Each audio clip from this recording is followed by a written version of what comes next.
Welcome to the rabbit hole, where we go deep, deep into the rabbit hole. We're like-minded me. Welcome to the rabbit hole, the truth we see.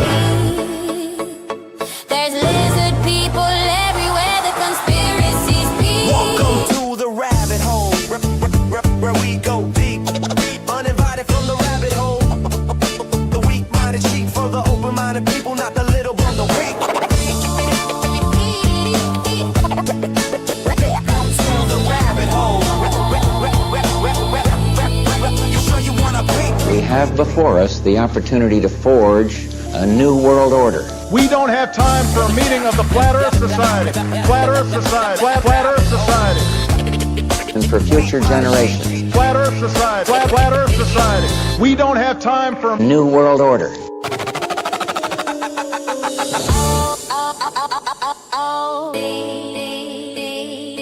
Treasure Island. They never come back.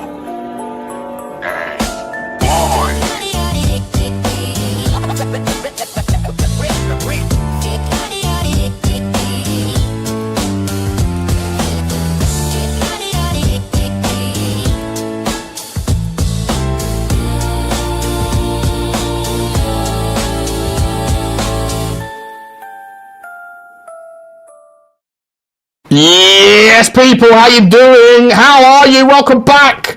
Welcome back to the rabbit hole. The Ramblers unite. Ramblers unite. There's 60 people straight out of the traps, Nikos. But the word gets around, mate. The word gets around. The rabbit hole is back, bro. How are you, mate? Good, mate. It's amazing what a little bit of consistency can do, eh? Today you've got the pleasure of seeing my actual whole face and my boyish good looks without having the black borders. I managed to figure out what was going on with my stupid device. There was some sort of crazy update the other day that, you know, I had to figure out, but yeah, luckily I got it figured out. So none of this black border nonsense tonight. Hang about. Really good, thanks. You alright? People are talking about terrible mics. Who's the mic? Who's the mic? What's the problem? Which mic is the problem? Mine? Hang about. What's going on with everyone? Which mic are you talking about here, people? Mine or Mine. My mic, is it? My mic. 1 second. At least I can hear you a bit louder in the back screen. Is that better? Is it better now? Better now? Or is it too quiet. loud? Too quiet. Hang about. Is that better? A bit quieter. Too quiet now? The show we did the other night, I was a little bit louder than you, like some of the people were saying, like in the chat. Don't know what happened there. Sorry about that. Probably deafened a few people. We've got hackers, I'm sure. Oh, there's lots of things going on. We're back now. We're better. Mate, it's good to see you. It's good to see everyone in the chat.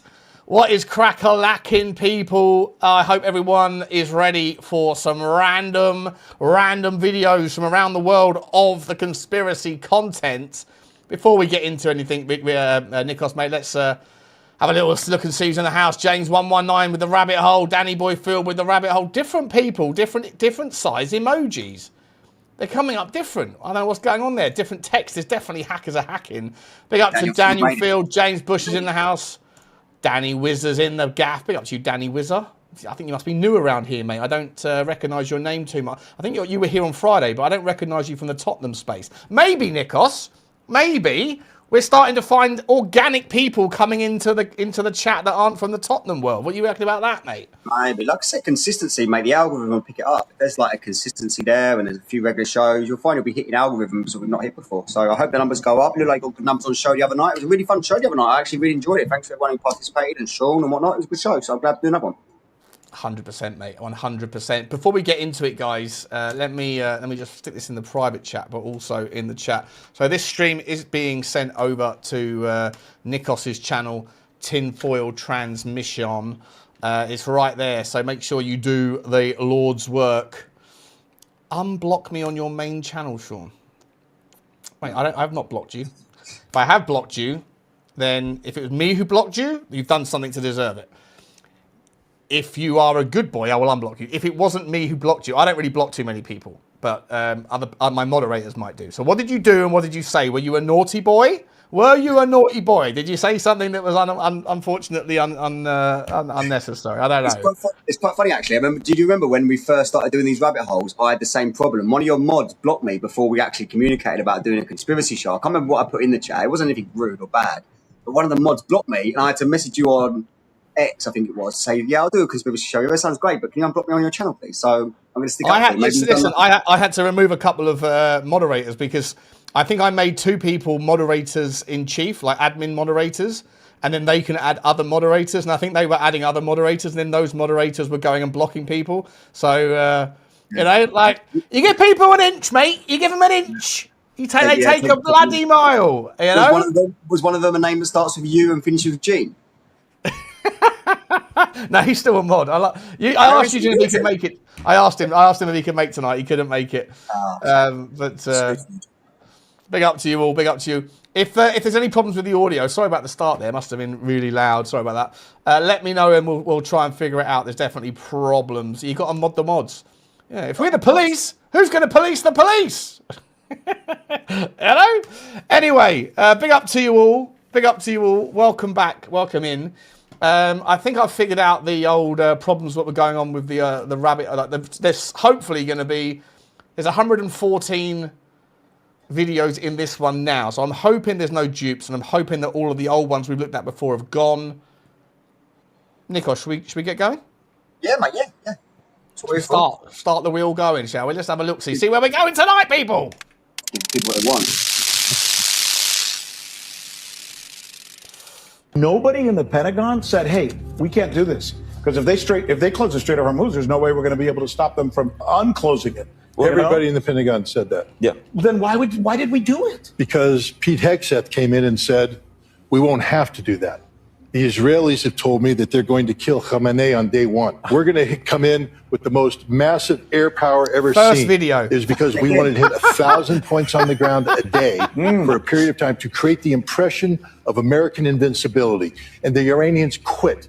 And that way we don't have to do any of this.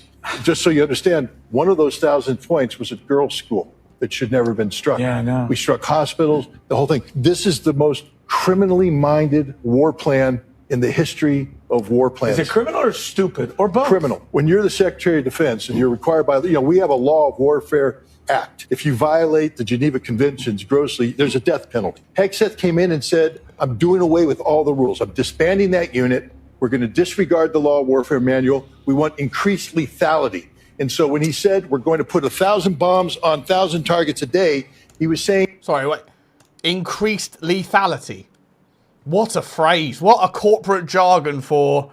I'm going to kill some people. A lot more people. Mate, this Strait of Hormuz thing, we haven't really spoken about it, mate. I don't know how up on it you are, but it is an absolute mess. They came out yesterday, or day before yesterday... One of Trump's advisors came out and said, essentially, yeah, the Strait of Hormuz is now theirs. Like, there's nothing we can really do about it. But it's not going to matter in 2 years because by then we'll have laid pipeline that will redirect the oil through, UAE and Saudi Arabia or whatever else, right? Wouldn't surprise me if that's the plan all along. Wouldn't surprise me if they've instigated something like this so they can construct themselves a pipeline to bypass the Strait of Hormuz. It wouldn't surprise me as well if. The thing we spoke about the other day about Strait of Gibraltar, it wouldn't surprise me if there was something orchestrated there to get control of that shipping lane as well. 100%, bro. And of course the Suez Canal over and the other one, the Panama Canal. They've taken tax on everything. Everything coming in and out of all these oceans, they can just get taxed on everything. They've proved that they can do it. They can even get it in Bitcoin. So the Iranians have shown, So yeah, it wouldn't surprise me if there's some sort of type of conspiracy of controlling all these shipping lanes. Mate. Panama Canal's in there as well. Panama Canal's in there as well. That's being disputed right now. Obviously, it's owned by China. It was given to Panama Canal. The other side of Panama Canal is, of course, Panama, but that's being mate, it's all about money, right? Always follow the money. Any political move. Obviously, there's some suggestions that the whole Israel thing is more around the Greater Israel project. But if you want to look, if you don't like the fact that Egypt get the vast majority of the money for all of the tolls of every boat and ship that goes through that place, you don't like that, and Egypt have a little bit too much sway and swagger. Well, there's one solution. That's just to redirect the Suez Canal into a different path. But the shortest line, the shortest distance to do that requires that you go through southern parts of the Palestine. What's it called? What's the thing called in Palestine? The part that's Gaza Strip. Thank you. Yeah, sorry, couldn't hear you there. The Gaza Strip, right? So I don't know. Is it just a coincidence? Yeah, if you look at the satellite images actually in Gaza right now, they actually are digging something. There is actually a big line they're digging there. There's like a recent satellite imagery that's shown that they're like digging out land. It's got like, looks like a big river they're digging out. So it wouldn't surprise me, you know? Yeah, exactly. Not to start a video off on this subject again. No, listen, I didn't pick it. We didn't pick the wheel picked us. Okay, the wheel picked us. The wheel wants what the wheel wants. You know, like you can't disrespect the wheel. If that's what he wants. That's what he wants. But no, it wouldn't surprise me. I think a lot of this is about money. I think all these canals, I think they're orchestrating a way of taxing them all. So all the ones that are the main passageways for oil and tankers, and you know, lots of. If you can't actually get the taxes directly off the countries that are shipping it, then just do it en route. You know, it's kind of like a way round negotiating, isn't it? I suppose. 100%, mate. 100%. Mad. All right, let's stop and spin again. Go on. Where are we going? Where are we going? No one knows. Nobody knows. I could make a sperm out of your skin cells and an egg and fertilize that. So you can clone me? I could clone you. I won't do that because it's illegal, but biologically we could do that. My gosh. I can make organs, mini organs from you and test drugs.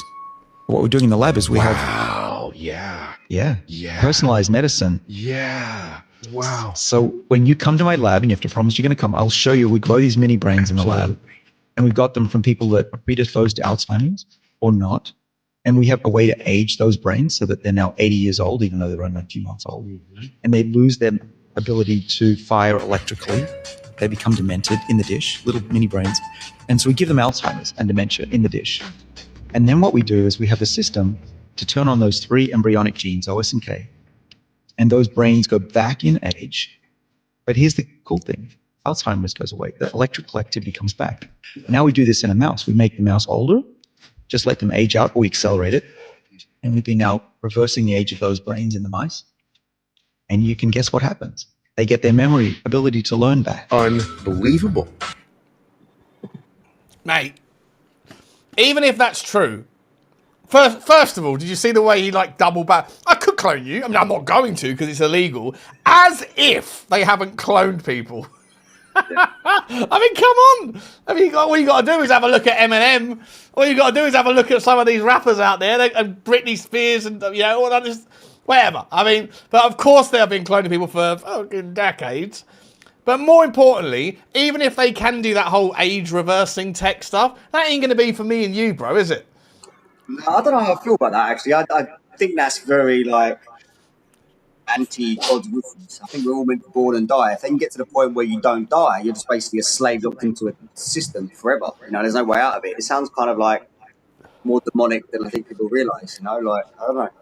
Unless you've got enough money to be at the top end of the spectrum, top end of the ecosystem, where you don't want to die because you've done some certain things in your lifetime where if you do die and there is any consequences for your actions on Earth, then, you know, problematic. Or if it's true about the soul recycling thing that we spoke about on Friday, then, you know, if you happen to luck out, like we spoke about how lucky we are generally, right? Like, I mean, if you're someone that's born, if you're like Paris Hilton and you're born into that particular family, you know, I don't want to die because the chances of me getting a like as good or better chance the next time around, no chance, girl, no chance. This is the best that you're ever going to get, you know. Would you get a pension forever then? Like, if you was technically 65 and got that anti-aging thing, would you technically be on pension forever? Yeah, that would ruin the pension system, wouldn't it? Yeah, that bloody triple lock. That triple lock where that's why they're doing it, you know. That's why they're doing it, making sure that if you live forever, you're always going to get inflation-busting pensions from the UK government. Raise the age of retirement to 150 or something. Yeah, well, these bastards don't have to do that, you know. But like I say, even if they could do it, if they could take a skin cell from your cheek right now, which they probably can and do, right, and then they're using it to grow yourself purebred absolutely compatible, new livers, new kidneys, new hearts, new brains, whatever else, then that's not going to be something that even our children, like if we were to have like your son, right? Even if he lives to 80, even if that technology exists, not yet, but in the next 10, 15 years, unless he becomes a billionaire, that sort of thing is going to be protected for those types of people. So it's all very nice hearing about it, but they're never going to let that become part of the masses, are they? What are we doing here? The population will be out of control. Better keep stocking up on the XRP for him. Better keep stocking up. XRP, yeah. And unfortunately for me, Oxford Natural. It's the only way I can get a decent night's sleep, you know. And the jewels in the chat. I haven't seen any jewels in the chat today, actually. Just yeah, where are the jewels, people? Where are the jewels at? The other day it was like raining jewels, and today is it been taken off? Is it a monetary feature? Is it something that is financial support? One jewel is a penny. Throw in a penny or two, you know. Keep the channel going. We're demonetized out of here, you know. We're demonetized already. I think what it is actually, when we watched the intro there, actually, I think the key word that probably gets it demonetized is New World Order. I was listening out, but I reckon it's the New World Order bit that gets it demonetized. What, that video, you mean? Yeah, on the intro. It's a brilliant video, but I think there's a couple of words in there. I think there was a few things like that stuck out, but I think the one that would probably flag up as demonetization would be New World Order.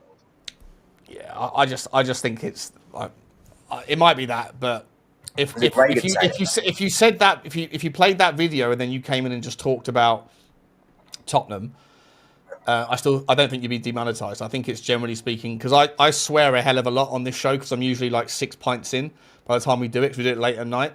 And number two, a lot of the topics is they're taboo topics, right? Taboo topics, you know. Is there any way you can appeal it? Is there any way like you can get like a moderator who does all the review stuff for actually? Yeah, you can appeal it, but like I've appealed loads of them. I think we've been good behaviour recently, to a degree. I think we've been in good behaviour, so I don't think we've said anything too outrageous. Yeah, look, no, I've appealed them, but they just say, nah, not interested. Oh, there's one. We got a jewel. We got 200 jewels from James _119. Big up to you, James. Thank you very much, mate. Very generous, bro. Choo to you. It was our first super chat. Our first first ever super chatter. First ever donation. Chat, was it, or was it the sticker? I think it was a sticker. First ever sticker. Was it a sticker? Was it? Yeah. Big up to you, James. Thank you very much indeed. And Tony's in the gaff as well. Big up to you, Tone. Goat trophy. 1,000 jewels. Wow. Wowzers. That's amazing. Thank you so much, mate. Still don't know what the jewels are, but we like the jewels. The jewels are fun. The jewels are fun. The jewels are back. The other day it was ringing jewels. It was raining jewels the other day. more jewels than an African blood mine. Yeah. The Queen's bedroom. Yeah, exactly. Big up to you, Tony. Very generous, mate. Very generous. Let's keep the track going, shall we? Let's find out what's coming up next. So we've had a little bit about Israel. We've had a little bit about cloning. Let's see where we're going on the next one. Ra-ta-ta-ta-ta-ta-ta-ta-ta-ta.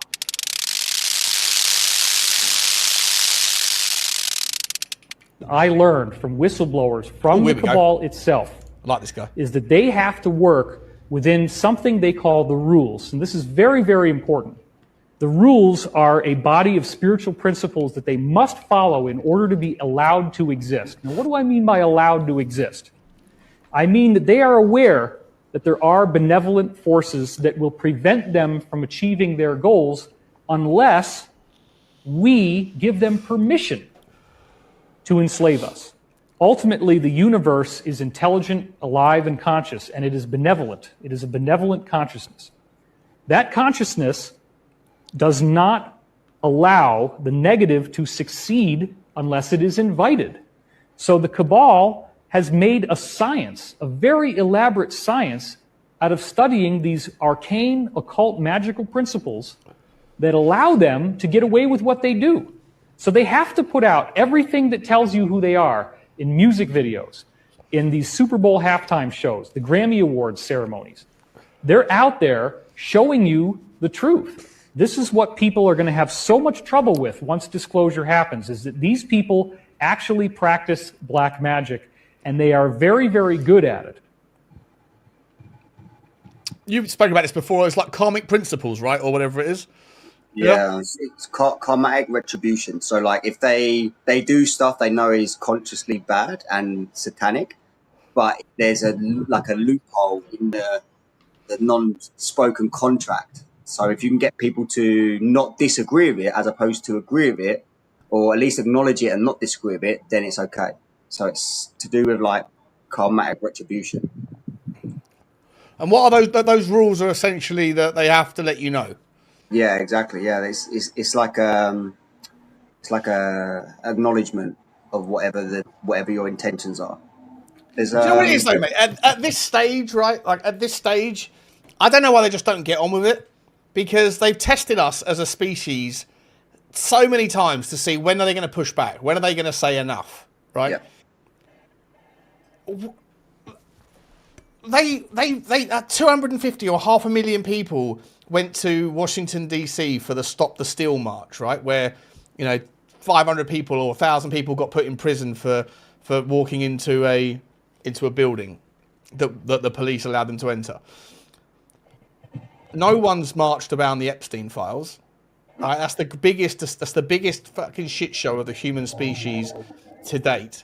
No one's gone apoplectic about chemtrails. I mean, you can literally see out my window right now. I wish I could pick up the camera. Actually, I could. I might do it in a minute. You can literally see a hell of a lot of like noughts and crosses in the sky, and you can see the waves in the cloud, or not the clouds, in the chemtrails where they're putting out a wavelength for it. Everybody who's got 2 cents in their mind, surely 2 brain cells between their ears, can see that the sky is being doused all day, every day with poisons, right? The fact that cancer rates are through the roof, not just because of COVID, which is another disgrace. The fact that people aren't like marching with like, fire on sticks and pitchforks across the world, given what has happened there. How many of your parents that are watching, how many of your grandparents, how many people do you know that either died as a consequence of the vaccine or the illness or whatever else, and it was all built and bought in a fucking lab, and it was all designed to get everybody to take those jabs? And like, how I feel. I felt like forced to do it. I took 2. I'm pretty sure that my dad and his wife are sick and got real sick now because of those things. Anyway, long story short, my point being, when will the average person go, I'm not doing this anymore? Like, these people. Like, at what point will they say enough is enough? They'll do it over some bollocks that doesn't matter. Football fans will fight each other over a game of football, but they won't fight over, I don't know, mass controlled by design immigration, where it's just thousands and tens of thousands of middle-aged or fighting-aged men that are here for a reason, for when a trigger is called. When will people say enough, bro? Like, and if they're not going to do it now, if they haven't done it yet, they're not going to do it. So, like, why don't the elites just get on with it? Let's, like, stop with the foreplay. Can we get to the fucking meat and veg, please? I'm, like, sick and tired of waiting. Just get to the point where you say, we're in charge, you, and then see what happens. I've had enough of this. I've had enough of the kind of dance. It's a load of bollocks. The music stopped. They need people to keep chipping in with their taxes, mate. They're still taking 40% tax of everyone's earnings. So, until people stop paying their taxes and start rising up, nothing will change. But they've changed the definition of masculinity. Like, you're thinking about, like, our grandparents, they stood up for the country, the rights of humanity. Like, there's not enough men in society these days. By design, they've designed it this way, with hormones in foods and all sorts of different mechanisms, but the masculinity has changed. The definition has changed. In our country, right? But in places in Eastern Europe, men are still men. Yeah, for sure. Yeah. 100%. Yeah. Yes. So I don't know. I want to see, like, I need to know at some point, surely, unless the vaccines or unless the 5G, whatever it is, unless the frequencies that they're putting through our minds are manipulating us to being more obedient. I mean, I remember, like, I haven't drunk a glass of tap water in probably 25 years, right? And by the way, no one talks about this, but when I was growing up, everyone was like, oh no, what's the thing? What do they put in tap water? Like they say it's good for your teeth, not chlorine. Fluoride. Yeah, fluoride, right? And the same with the toothpaste. That is a poison, right? It's a poison. Now, everybody knows don't drink tap water because it's not good for you, right? It's not clean. It's because of the fluoride. But no one's going, well, why the hell are they putting the fluoride in the tap water? everyone's got to drink bottled water. And no one's asking the question, why the fuck can't we drink tap water? What is going on? People are donuts. The problem is they've got you by the balls whichever way you do it, because the bottled water comes predominantly in plastic bottles now. So everything comes in plastic. So the fizzy drink, water, and the regulations behind the plastic that they make the bottles from contains BPA. So there's poisons in the bottles, and over a period of time, the water and the chemical makeup of the bottle actually poison the water. So if you have a bottle of water that's been sitting out for, I don't know, in the sunshine for a week or whatever outside, you'll see the discoloration of the water. But there's no regulation actually behind the bottles. So if you do buy water, and you want to try and have a conscious shift away from drinking tap water, you've got to try and buy water in glass bottles, which is near on impossible these days. So there needs to be a couple of brands here. This is why there's only one drink that I regularly consume, and it's cider. And that's mainly because it comes in decent glass. There you go, mate. There we go. You know. You can get tap filters now, Will. You can get tap filters now, but I haven't got them. I haven't got it installed, so And by the way, those fucking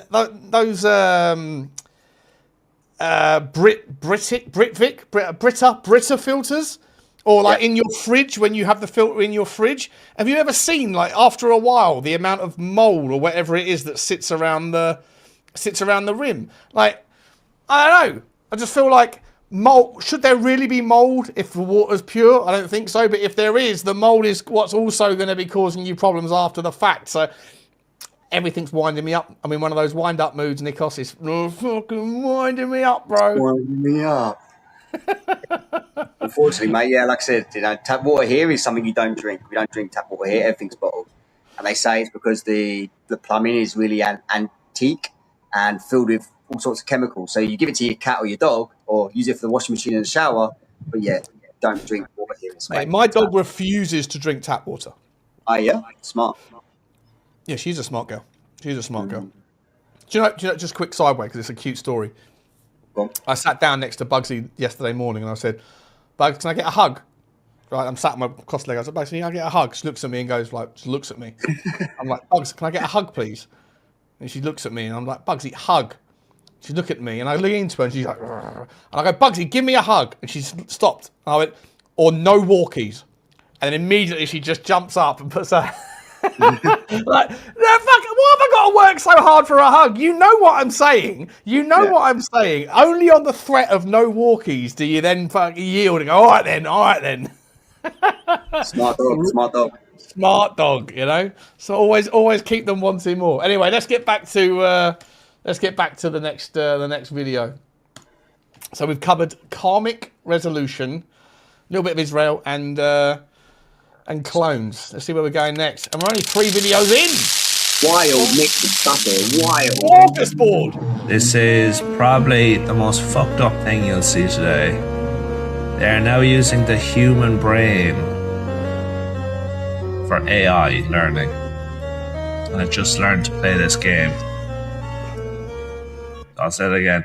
800,000 human brain cells floating in the dish, never had a body, never seen light, never felt anything. They just learned to play a video game. Kept trying until it got better. The cells have no survival instinct, no reward system, no reason to improve. They just do.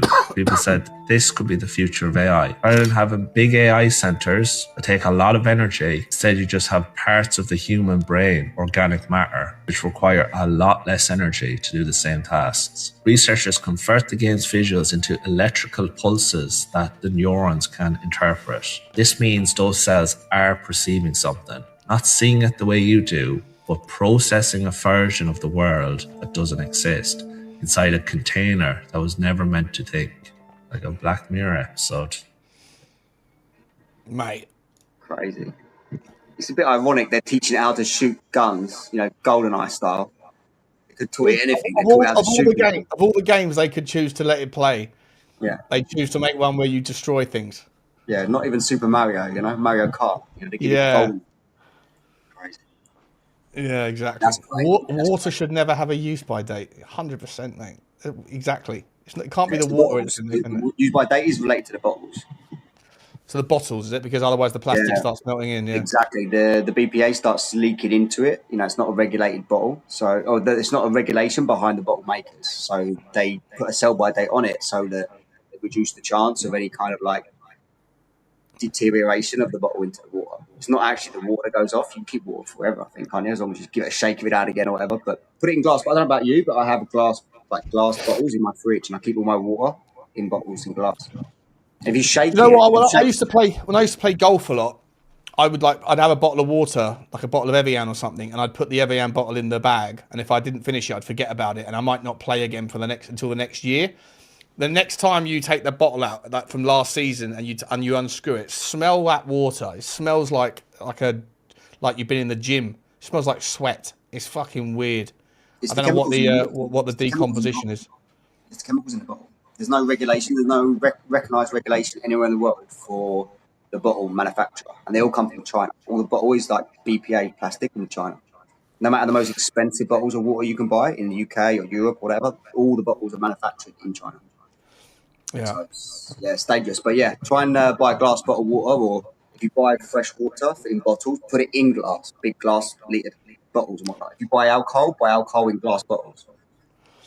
Luke Parkinson here saying, we don't put fluoride in the water. It's a natural mineral. He works for a water company. Yeah, that's what they told you, mate. That's what they told you. I don't know, to be honest. I don't know. But take the fucking fluoride out, bro. It's a poison. It's a carcinogenic principle, and it dumbs us all down. Well, you don't get fluoride in Evian, and that comes through the minerals, doesn't it? So I don't know about that, bro. What company do you work for? Thames Water. Fluoride's a chemical that's made as well. It's not a natural chemical, so it's something that's added. Hang about. Is fluoride added to drinking water in the UK? Someone's about to lose their job. Yes, tap water in the UK contains fluoride, but only a trace or natural amounts for most of the population. Around 10% of people in England have fluoride artificially added to their public water by water companies under regional health schemes. Artificial fluoridation occurs in specific regions in the West Midlands, Birmingham, part of the North East and East Midlands. London's water supply is not artificially fluoridated. Interesting. Now type in where does fluoride come from? Okay. It's made in a lab. It's not a natural chemical. No, fluoride is a natural mineral ion derived from fluorine. Oh, yeah. Derived from fluorine, though. There's got to be derivation processes. It's the 13th most common element in the Earth's crust. It occurs naturally when underground water and rain weather and dissolve rocks, soils, and minerals containing fluorine. Okay, hang on a second. Does Evian water have fluoride? No, please say no. Oh, no! Who says yes? Oh, no! We're fucked. Good water. Good water. Anyway. Fair enough. Yeah. Fair enough. We were wrong. Just don't add any fucking more then, and take it out if you can. Like, if you can put it in, you can take it out. Fuck's sake, you know? One trace is all it takes. All right, let's move on. Next, there's 135 people here, by the way. Love to see it. Guys, smash the like. Hit the subscribe. If you want to chat with the chat, all you've got to do is smash the subscribe. The chat will be open immediately. And listen, you are also able to go over there. I've already seen a couple of people over on Nikos's side talking in the chat. But more important, well, as important as spending some time and watching it on Eugene's channel, make sure you go over there and subscribe, right? Because he's got more time and a lot more things to talk about in his vocabulary of conspiracy than I do. He knows a little bit about everything, or a lot about a lot of things.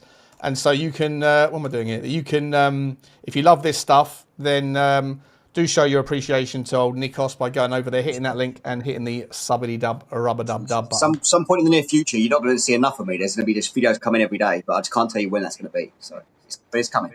It's a secret, but it's a secret worth. You can see me boom, boom, boom everywhere. You can see me everywhere. It's almost as though you two are talking complete bollocks. Cheers, Patch. I thought you were part of the conspiracy group. What are you talking about here? There's definitely fluoride issues. There's definitely I don't like that. What is you can smell when you run the tap. You can smell shit off the tap water. You can smell the chemicals in it. It might not be fluoride, but they put something in there and it tastes like shit. It doesn't quench your thirst. I don't know what it is, but it almost smells chlorine-ish. Right, there is a distinct smell and a nasty taste off tap water. And if you don't like it, Patch, you know, you can F off down the Emirates, bro. You can F off right down the Emirates with all those other tap water drinking donuts, you know? Where's the guy in the chat who works at water companies? Is it Patch? No. The guy who works for the water companies is... Tell us what's in it. Luke Parkinson. Tell us what's in it. Luke Parkinson, fill us in, mate. There's something in the tap water, bro. There's something in the tap water, you know? Absolutely. Glory. What is the Jolly Man putting in here? Real Society Hans Kamler, Joseph Mengel. Who's calling me? It's Drew. He's putting his Bitcoin wallet at the end. Drew? Sean. I'm on the rabbit hole, mate. Oh shit! I'm sorry, mate. No idea. That's all right. I'll speak to you later. Do you want to come on? I'm actually heading out. I just had an epiphany about our show, but I can chat to you later. What time are you done? I don't know. Probably a couple of hours. All right, cool. Holler at me when you're finished, if you wouldn't mind. Okay, mate. Take care, bro. Love you, man. Love you, buddy. Bye. Fucking hell, that was rude. What's that? People watching you on the phone. That was rude. Nah, that's all right. He's fine. He's fine with it. Yeah. Big up Drew, though. Big up Drew. Good. Yeah, what's he? Is he putting a? Like a Bitcoin on it. It's equals 666. What's it? F36 172. Fucking hell. I have to look into that. But 666 is definitely a thing. Shawnee called you Eugene again, Nikos. When did I call him? When did I do that? Don't call me Eugene. Don't swear at me. Nah. Oh, did I say Eugene's channel? Sorry, I meant Nikos' channel. Fuck it, hell. Sorry. All right, let's move on. Moving on. Spin the wheel. We've got a mixed bag on time. So far, mate. We're just getting going, you know? Okay, in my whole life I've never seen this. Oh, chemtrails. This is a shadow on the mountain from the exhaust from that plane. That's insane. Oh yeah, I've never seen that before. Is it a sign? Mate, since I mentioned they're out now. They're literally doing noughts and crosses again. They're doing more and more and more. They're out over my house. They're trying to kill me, bro. You know. Yeah. Every Are you into the chemtrail thing? Mate, do you know what? It's one of the first conspiracies. One of those ones where you get into conspiracies like 20 years ago or whatever it is. One of the first ones that no one believed, and now everyone's catching up. It's kind of a little bit boring, isn't it? You know, but it still happens. Like geoengineering programs happen to every country around the world, pretty much. Everyone's got a program. They just don't. What are they doing? What are they doing it for? What are they actually doing it for? Is it for, like, obviously there's heavy metals, right? And obviously that's, in my opinion, causing increased levels of dementia. All that shit falls onto the ground, or some of it falls onto the ground. I personally think some of it is getting sucked up into the ionosphere, getting ready for the fake alien invasion that's coming in the next 5 to 10 years. But, like, I don't get it. Like, do you think that are the powers that be, are they taking, like, an injection or something that means that they're not going to be getting sick like the rest of us do? Because the amount of heavy metals that are in the atmosphere right now is insane. And whenever you go out to your car in the morning and you see, like, if it rains or something and you see loads of, like, sediment on your car, people go, oh no, it's the Sahara. It's sand from the Sahara again. How long have you been hearing about sand from the Sahara getting caught up in your rain? Like, do me a fucking favour. It's clearly just shit in the fucking clouds that's dumping down. And if you turn it into a line like you're going to hoover it on a night out and then hold a high-powered magnet over the top of it, some of the particles pop up. And I know that for a fact because I've actually done the experiment.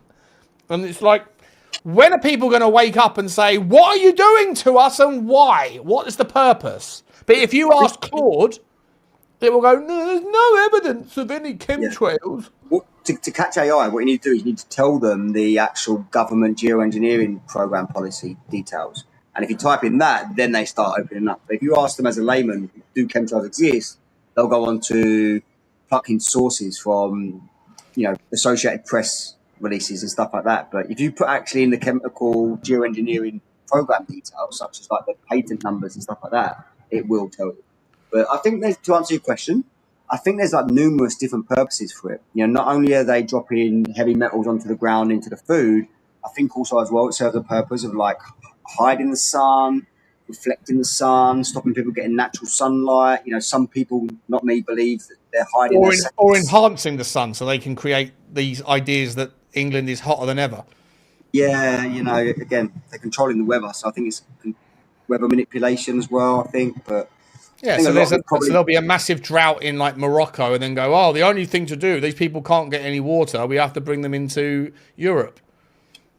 They say it's cloud seeding, don't they? They say like one of the reasons why the geoengineering programs happens is cloud seeding. But that's not cloud seeding. That's just dropping heavy metals onto a bunch of innocent people.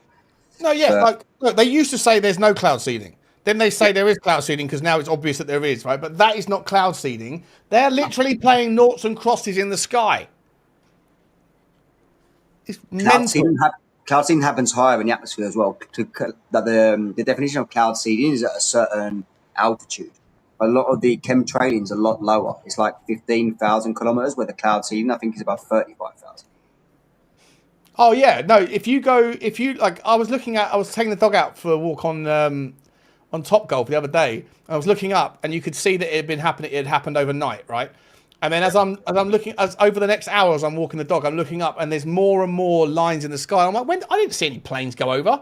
When was that? And then I then see one being built, like being drawn as it in real time.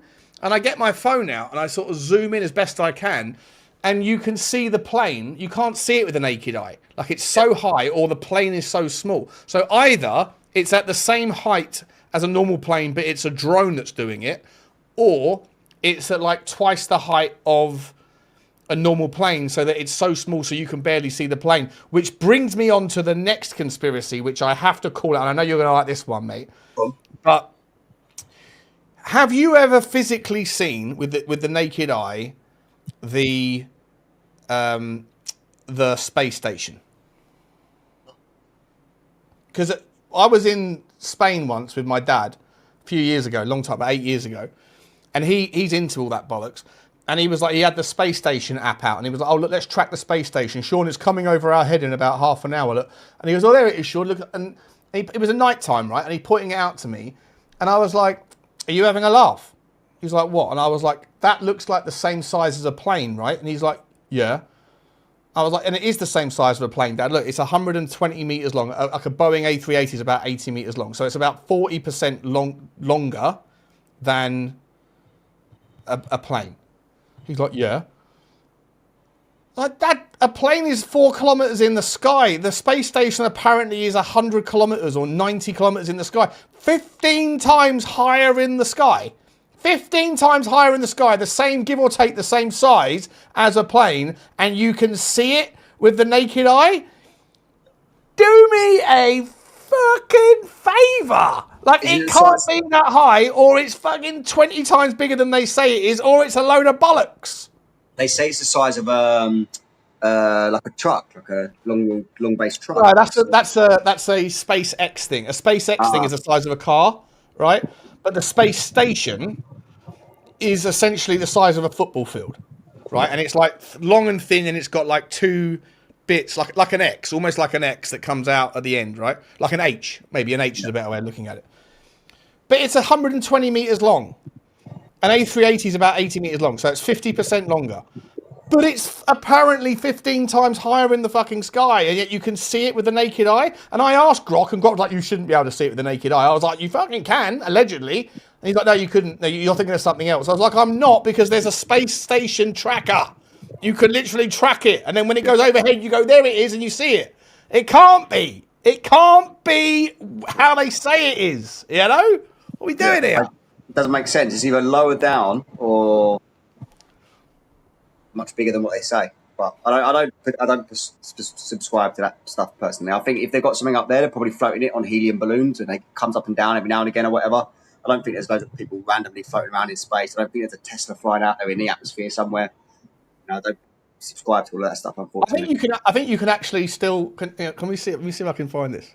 the guys still floating around in a new model Tesla T out there. Do they still have the Tesla in space live? Still in live camera somewhere. It's still in live camera. Absolute. Where is it? Is it still going? You believe that, mate? Honestly, you need your head checked. Where's the Tesla live stream? Look at this. You might like this one. You might like the controversial no Model T out there in space. This is the most fucking ridiculous thing I've ever seen in my life. Do me a fucking favour. No What chance. are we doing here? Look how fake It's the most ridiculous thing I've ever seen in my entire life, isn't it? It's clearly CGI. It's clearly loads of. It's ridiculous.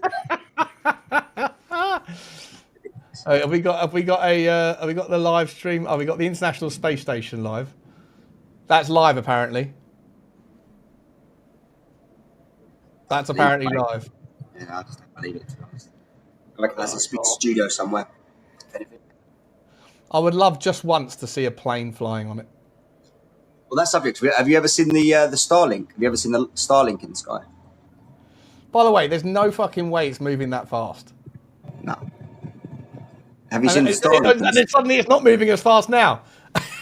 Oh, yeah. It's so stupid.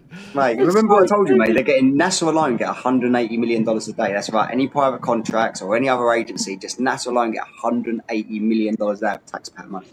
It's one of the best scams ever, like ever, and it's worked for decades.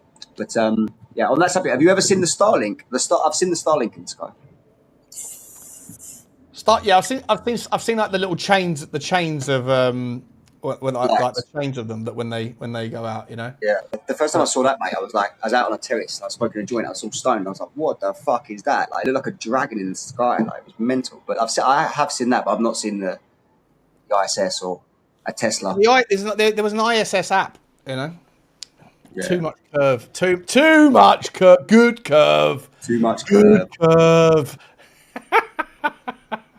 You know. You don't know. You don't know. Let's have a little look see at the next video, shall we? See where we're popping off to next. There's some decent random ones so far. I've only played five or six. That's some decent shit. Oh, hold on. I'm sorry. The CIA 50 years ago knew that there was evidence that taking an anti-parasitic like ivermectin could reduce tumors, and they classified it and hid it? Correct. It was a Soviet study. These Soviet scientists found that both tumors and parasites and these antiparasitics exerted similar mechanisms, and they found that it exerted anti-cancer activity in animals. And that study was classified by the CIA in the 50s and not declassified until 2011. So that guy's got a really easy to imitate voice, you know, he talks like this. Drew would have a field day with him. So, you know, that did significantly set back some of this vital cancer research. Yeah. Have you ever taken an antiparasitic? Yeah, mate, it's quite simple, right? To get the COVID vaccines out, they needed to use the Emergency Use Authorization Act. And the only way you can pass that is if there is no recognised other suitable medicine as regarded as safe on the market. So the only way they could get the vaccinations out to the public as a solution to COVID was to discredit actual working, historically proven medicines such as ivermectin and hydrochloroquine, whatever that's called, that one. Yeah, hydrochloroquine. So those ones have been used for 100 years, you know, and they do all sorts of things, like anti-parasites, you know, cancerous killers. But yeah, for you them should be able to buy fucking that stuff. Like, I mean, funny, right? I am royally addicted to these things, okay? Because I've been using them ever since I was like 18. Nasal sprays, and the thing that's in here, oxymetazoline, it basically acts as like a reverse agent. So like if you're blocked, you use it as decongestant. But if you use it too frequently, then when it wears off, your nose requires it, like heroin almost, right? Your body comes to need it. That shit you can buy over the counter. This stuff should be 1,000,000% prescription only, because like there's so many people like me that are like use it every day because your body gets used to it. But all of those things that were like the anti-parasitic medications, that they shouldn't be prescription only. You should be able to go into any Boots chemist and get that stuff if you want to take something that just cleans your system out for parasites. Or, I mean, if you eat salmon, if you get salmon from a dodgy sushi bar, you could easily have parasites if they haven't cooked it properly, right? If they haven't frozen it properly or whatever else. So, pork, exactly the same. If you eat raw pork, you're fucked, bro. You know. So yeah, unfortunately, like I said, the same people that own all the medicines, they're all the same people. So they had to conspire to suppress some of their longer timed proven medicines to cash in on the COVID vaccinations.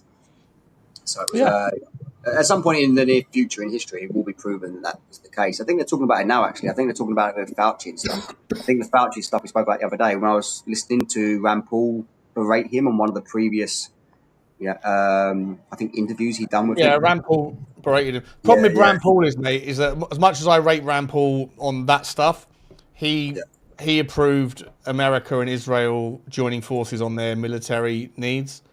Because his dad was a doctor. His dad was actually a very Ron Paul. Ron Paul was a very famous sort of physician. But like I say, they're all the same, mate. They're all the fucking same. He might be holding Fauci to account, knowing that nothing's going to happen to him, so he's giving the illusion that he's one of us. But he's also at the same time over here voting in favour of Israel and America joining forces with their military, so that that's scandalous, mate. I don't know how many people are on board with that in America, but joining the military. No one is. No one is, mate. No one is. They've never had such the average person under the age of 40. Like it used to be 75%, defending Israel and all that stuff. Pro-Israel. And now it's like pro-Israel, perfect, yeah. And now it's like 75% anti-Israel. Yeah, it's crazy how the narrative's changed there. But the fact that they're talking about like joining their militaries together, like they've been working together and subsidising them and financially supporting them for decades anyway. But that's a massive problem. Yeah, it's a fucking joke, bro. It's a joke. Yeah. It doesn't matter. So then it doesn't matter now who the next even if that Mandari or whatever his name comes in, and he becomes a president. Not that I would vote if I was American, would vote for him because he has a lot of other policies that I think are fucking crazy. Yeah. But if he wanted to come in and say we don't want any relationships with Israel, too late, bro. Too late. Yeah. It's like that. This is the point. This is the point I'm coming back to. When are people going to say enough on any particular thing? And I feel like they just know. Donald Trump is out there creating corruption of the highest order. Like the Bidens, the levels of corruption with the Bidens and the Clintons and the Bushes was like a lot. But we're talking like maybe tens of millions that they were enriching themselves during their time in power. The Trump, this fucking Trump family, mate, it's on another fucking level, bro. It's like, we're talking 3-4 billion that they've made themselves. Mate, this is actually, I thought of you the other day actually about this. Remember you said before you was going to put some money onto Polymarket for like some outlandish gambles, mate. Like my gamble right now would be that the next president of the USA in the 2028 elections, whatever it is, Donald Trump, 100%. Because he's got the money's coming in left, right, and centre. Mate, he's not going to give it up. He's like the chance. I think it's like 1% chance of being the next prime minister or president. Sorry, he's going to regain it for a third term for the first time.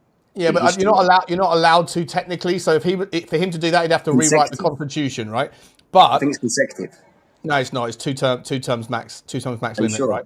Yeah, it is. So he'd have to rewrite the law, rewrite the constitution. Problem is that if he was to do that, and I wouldn't put it past him to try to do that, then the person who would be running against him would be Barack Obama in all likelihood, right? Yeah. Barack Obama would go, oh, fuck it, if you can do it, then I can run again. And then Barack Obama comes back in, and then we get back into Pizzagate stuff. So I thought it was, you could go, because obviously he's come in for one term, then it was Biden for one term, and then I was under the impression he could go for another 2 terms. I'm not 100% sure. Maybe someone in America can see that. It's definitely 2 terms. Definitely 2 terms max. But he wouldn't be, if it was the case, then he wouldn't be in the polling. So if it was a case where he couldn't be the next president, then he wouldn't be in the polling odds. No, I think that's why it's 1% though. It's not because of his popularity. It's because people are sitting there going, well, there's a chance that he might try to. he might try to rewrite the rules, right? To rewrite the you wouldn't put anything past him right now. So there's a market for him, but the reason why it's 1% is because it's not a good chance, obviously. You know. Well, there's your poly market bet, mate. There's your poly market bet for you. Yeah. Well, but even if he was to rewrite the rules, I still think that if that meant that Barack Obama could also rerun for a third term, then I think he'd come in and I think he'd smash Donald Trump, and you know that would be the final, because those two hate each other, don't they? They fucking despise each other, Trump and Obama. It seems like what they're doing right now. I don't know if you've like kept an eye on what they're doing. I think the Tucker Carlson, Marjorie Greene Taylor, I think they're gonna have one side of it. I think, and I think also as well, like I think you mentioned the other day, Joe Biden's son. I think he might run. I really think he might. Maybe not yet, but maybe he's making a run for a future state. You know, but let's get, mate. Listen, if you actually, I'm sure you've read it, but like in the areas that most people that are watching this might go down, if you're on Instagram or whatever, or if you go down or certain conspiracy, channels on Rumble or whatever else, some of the shit that apparently was on that laptop. We're talking, I want to say it out loud, but we're talking like he had to fly to China as like a conduit. And then part of what he had to do when he was over there, and there was videos of it on that laptop, allegedly, were like beyond the pale of disgusting. And so anyway, we won't listen. There's a difference between getting demonetized and getting shut down entirely. Yeah, we were running close to the node there, but he did that in China. He did that in China when he signed that big contract for that energy company over there. Like a lot of that was done over there. Like maybe they're running their own Epstein operation over there in China. Hey, dude, if you think that Epstein was the tip and the entirety of the iceberg, like you see what's going on in Guatemala. When that fucking the double earthquake happened in Venezuela, the amount of children that went missing. It's the perfect excuse, isn't it? Right? Like you just go and pick up all the kids, round them up. Yeah. Where's your parents? Oh, can't find them.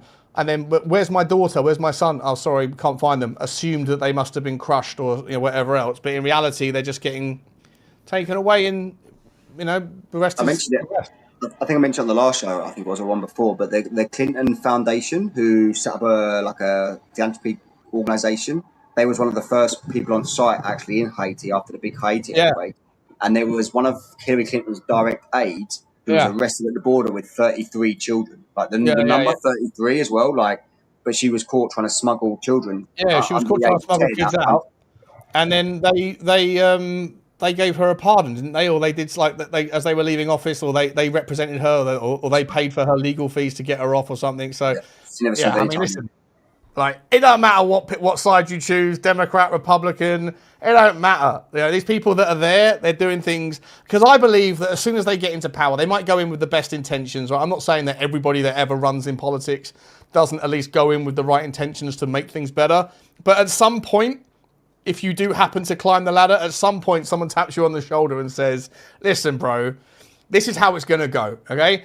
You're going to do as you're told.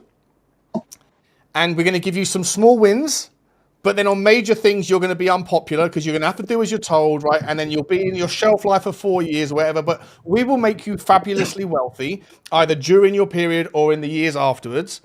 And then you'll just be the next cab off the rank. And people will forget about you, just like they did with John Major and Margaret Thatcher. And then it was, Tony Blair and then Gordon Brown. No one's going to remember all that shit, right? So you'll make yourself and your family fabulously wealthy, but you're going to do as you're told. And if you don't want to do it that way, if you want to do it the other way, then guess what? We already have access to your computer. We can put things on your computer, and then you can get in a lot of trouble, or we'll put a bullet between your head, or something bad's going to happen to your family.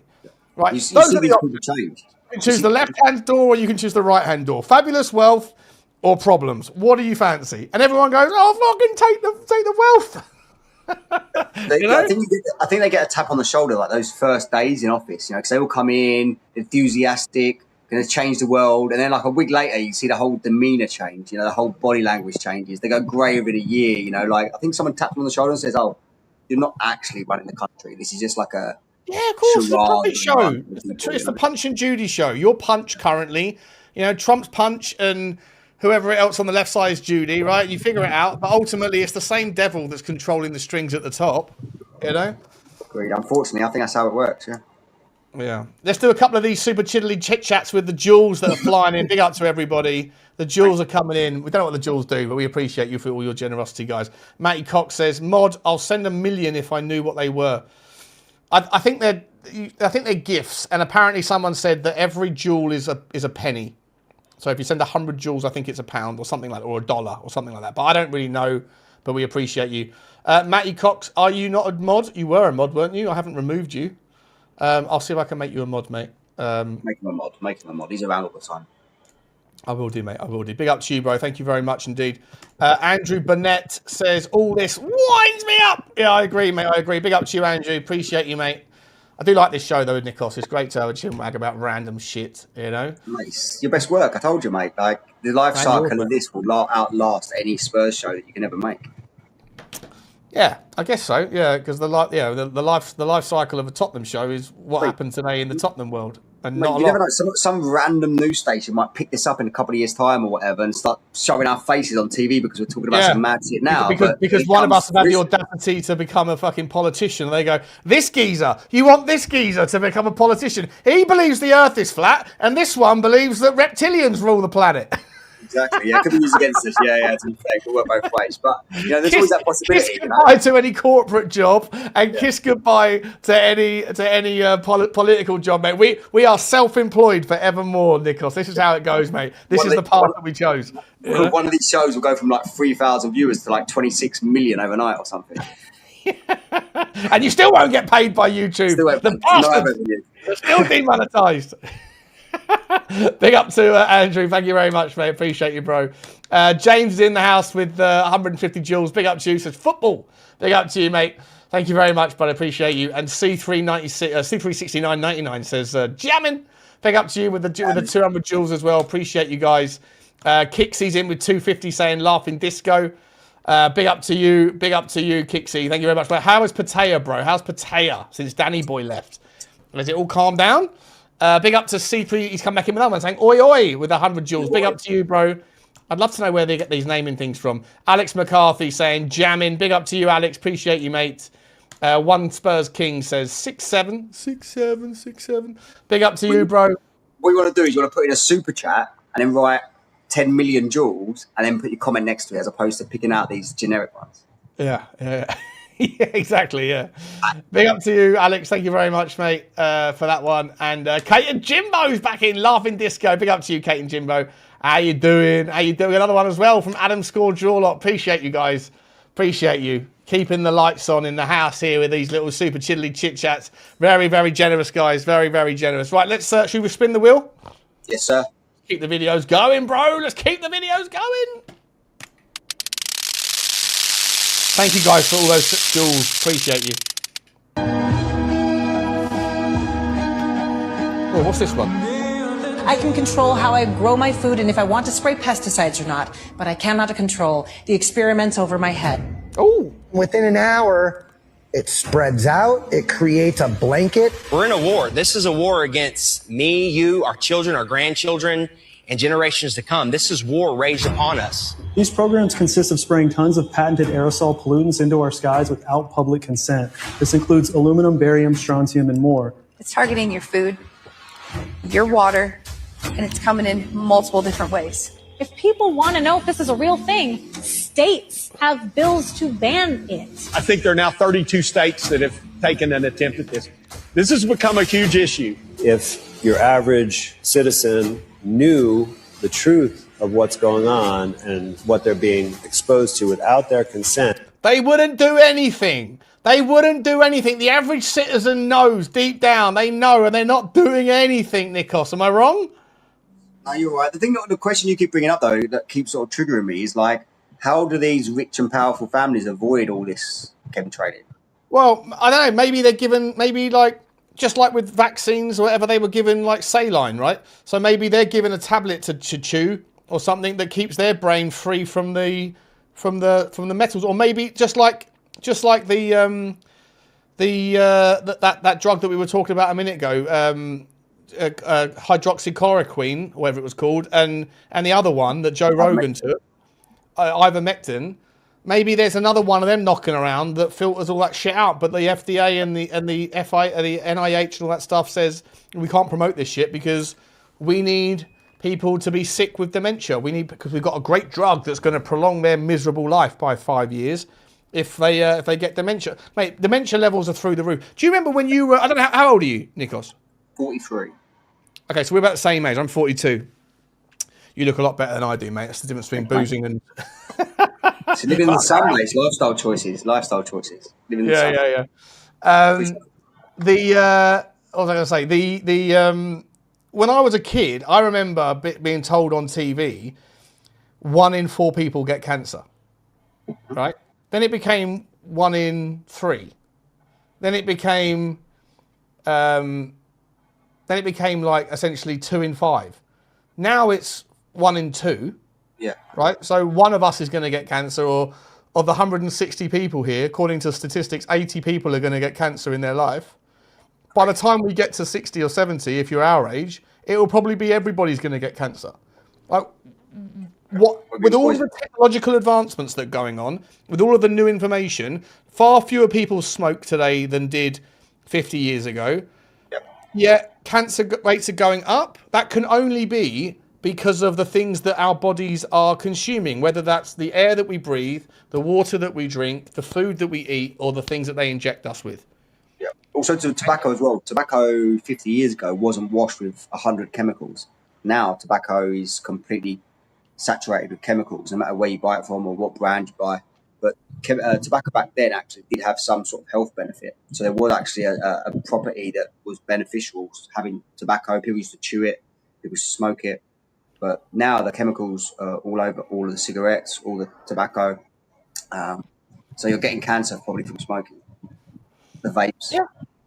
No, that's what I mean. But it's the same with food, right? They pump all of our chickens now and eggs with all these, steroids to make them bigger and all that shit. But at some point, you have to sit there and kind of go, cancer rates. It used to be 1 in 4, now it's 1 in 2, and it will soon be everybody gets cancer.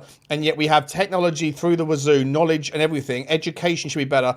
At what point do you sit there and say the governments of the world need to hold the companies of the world to account for the shit that they are poisoning us with?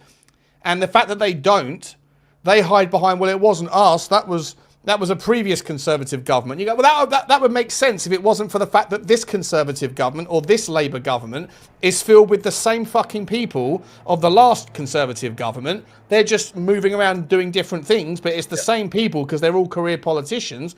At what point, again, sort of highlight theme of the show, when will people sit there and go, these motherfuckers they're not running the country in anything other than into the ground. They're not helping us. They're hurting us. They're taking more of our money, giving it away. They're allowing these companies to poison us. It doesn't have to be this way. It doesn't have to be this way. But when you can't control what's going on in the sky, which is the point of this video, that affects everything, right? It does affect the water. It does affect the crops. It does affect the air you breathe, and it does affect the food that you eat. They've actually got 3 patented cures for cancer. So the fact that cancer numbers are going up so significantly, I saw a video the other day on Sky or whatever it was, where they said, one of those cancer research advertisements, 1 in 2 people will get cancer in their lifetime. It made me think, maybe we should call it quits on these cancer research companies because obviously they're not working, and a layman can jump onto Google and actually type in the patent number for cancer cures. So they're obviously suppressing the cures for cancer and increasing people with getting cancer. Because they want to treat people. Yeah. So we need to start our own cancer research company, I think is what I'm trying to say. Okay. I'm on board it. I'm on Go board for me, innit? So yeah, a few more jewels, mate, and we'll put down some seed funding, some cloud seed funding. Yeah, I see Destiny's in the chat there. I miss Destiny. Where's he been hiding? Big up Desto. Big up Desto. He's straight in blaming Eugene. Is Eugene in the house, or is he just coming in? Eugene's not even here. His first comment, I blame Eugene. Yeah, fair enough. Big up to you, mate. Big up to you. All right, let's spin the wheel. Get to another one then. Array of subjects tonight. Loads of variety. Variety is the spice of life. These people honestly believe that they are the descendants of gods, that they are the chosen, that they are God's special people, that we are delusional, and that the true creator is this wisdom principle that they think of as Lucifer. That wisdom principle gave us ancient mystery school teachings, and that the enemy, which they call Adonai, the adversary, which we would call the Christian God, came to try to defeat them. Then they even take it a step further and they look at texts like the Bible and they say that where it says in the end times that God will take the money from the wicked and restore it to the just, that we as a planet are the wicked and they are the just. So this is how they justify their financial corruption. They don't believe that we deserve the money. In fact, they believe that if they did not dominate us and if they did not control us and play all these games, that we left to our own devices would destroy our planet. So in some twisted rationale, they believe they are saving the earth. They believe humans are bad for the environment. We cause pollution, so they have to reduce population. Then they seed that into movies like The Matrix, where Agent Smith says that that humans are like a virus on the planet. This is one of a variety of ways in which they will usually embed their teachings into the villain. I didn't realize he was quite as strong-willed about. I think when he says they, he's not talking about Jewish people. He's talking about the rulers of the world who happen to be. This is why he probably had a target on his back, to be honest. Yeah, but again, like I don't. This is the thing, right? Like I've got I feel like I have to explain this all the time because loads of my best mates are Jewish. Right? I don't have any. I have problems with any people in power, but I feel like you have to always explain that I'm not talking about like your average run-of-the-mill English person when I say I fucking hate the rulers of England. Right? I'm not talking about your average run-of-the-mill American person when I say I fucking hate American politicians. And I'm sure as fuck not talking about your average run-of-the-mill Jewish person when I say I fucking hate the way that the Israeli government... He's practicing Jews. People that are practicing the Torah. So it's people that are practicing Jews. You know, the textbooks they're reading from and the... It's just the influential ones of them. Just the influential ones, right? I don't care about the average. If the average bloke in the... Like, if you happen to be Jewish and you were reading the Torah and the Torah tells you that the Jewish people are the chosen ones, right? You go, I'm a chosen one. That's what you believe in. But, like, you have to ask the question, well, who wrote the fucking Torah? And it just happened to be that all the people that wrote the books were Jewish, right? I don't know. But that doesn't mean that the average Jewish person on the street or the average English person is responsible for the sins of England. And England, by the way, has got a horrible fucking history. Like most of the problems in the world today are to some degree started by the British Empire, right? So but that doesn't mean I've got a problem with England. It doesn't mean I have a problem with English people. But I do have a problem with people with certain decisions that go on from people that run our country. Same with anywhere else. Yeah, this guy, though, I'm surprised he got his TV contracts. They're blamed for the association, aren't they? You know, they take the fall for the minority when in fact they're probably the majority. You know, they don't stand up against these people either, and they recite a lot of the bullshit that comes out of these guys' mouths. So I think that's why they get a bad rep. But I also think that the average English person wouldn't. They'll sing "Rule Britannia, Britannia rules the waves." Like, does the average English person call out England for their historical bad behaviour? I don't know. I don't necessarily blame. I get it. Like, you're standing up for your own to some degree. I totally get it. Yeah. But it just happens to be that the most influential people in the world, there's a disproportionately high amount of those people that happen to be Jewish, I think. Yeah, he is right. Like what he's saying there, I do agree with what David Willick's saying there. You know, what he is saying there is a religion that worships Satan, and it's been masqueraded as something else, and people have just started to become aware that that's the case. You know, and unfortunately, there's a lot of hatred towards that deception that's happened. You know. Yeah. Yeah, Martin Parrish, the British Empire, the monarchy, and the government, not the people. Exactly. They're the same. And if I've got an issue with Israel's behaviour, which I do, it's nothing to do with the people of Israel or Jewish or the religion or anything else. It's the fucking the powerful people, the influential ones is why I have a problem. Anyone who's influential in life, in politics or business, you'll probably see you next Tuesday, and I won't like you either way. Anyway, let's move on. Move on. Move on. You fill the wheel up with these little... Posting something insane in AI... What's that, mate? I said you filled the wall up with these little ones. They pop up every now and again. There's 115. There's like 107 now. So there could be. They're in there because they're interesting. I think they're interesting videos, but it doesn't. I think they're relevant too. I think it's relevant. I do think it's just a very touchy subject. Yeah, exactly. What are we doing there? Executive said every day in 2026. And so I run out of crazy stuff. Our body cameras are simply lenses, two lenses attached to your vest, attached to the smartphone that you're wearing, and the camera's always on. You don't turn it on and off. And by the way you turn it on you can't turn it on. I'm going to the bathroom. Oracle, I need 2 minutes to take a bathroom break, and we'll turn it off. The truth is, we don't really turn it off. What we do is we record it so no one can see it, but no one can get into that recording without a court order. We won't listen in unless there's a court order. But it's interesting. But we transmit the video back to headquarters. So headquarters and AI is constantly monitoring the video. The police will be on their best behavior because we're constantly watching and recording everything that's going on. Citizens will be on their best behavior because we're constantly recording and reporting everything that's going on. And it's unimpeachable. If we can use AI, and we're using AI to monitor the video. It's not people that are looking at those cameras. It's AI that's looking at the camera. And if there's a problem, AI will report the problem and report it to the appropriate person. Yeah. He's talking about police body cam footage and stuff like that. No, I think he's talking about those cameras that are getting put up all over New York and America right now and that are coming here as well. Essentially just 24-hour monitoring. It's China, right? Yeah. What's happening in China is essentially being built here. That's why all those fucking AI data centers are being built. That's why all the water that is going to be required to cool those AI data centers is going to have to privatize water companies so that everyone has to now pay £10,000 a year rather than your £1,000 or whatever it is for your water, because it has to go and cool the data centers. Okay, but what's the need for do we really need the data centers? Yes, we do. Why? Well, it's kind of to record you, because, we need to know exactly what you're doing and use it against you. And when we tell you we'll turn it off, the truth is we're not really turning it off. It does seem like an incredible amount of waste of money and resources, unless it was something important to be used against you, doesn't it? Yeah, exactly. Yeah, I know our life's been filmed for the last 20 years. Everything we've done has been filmed. I do remember a simpler time, though.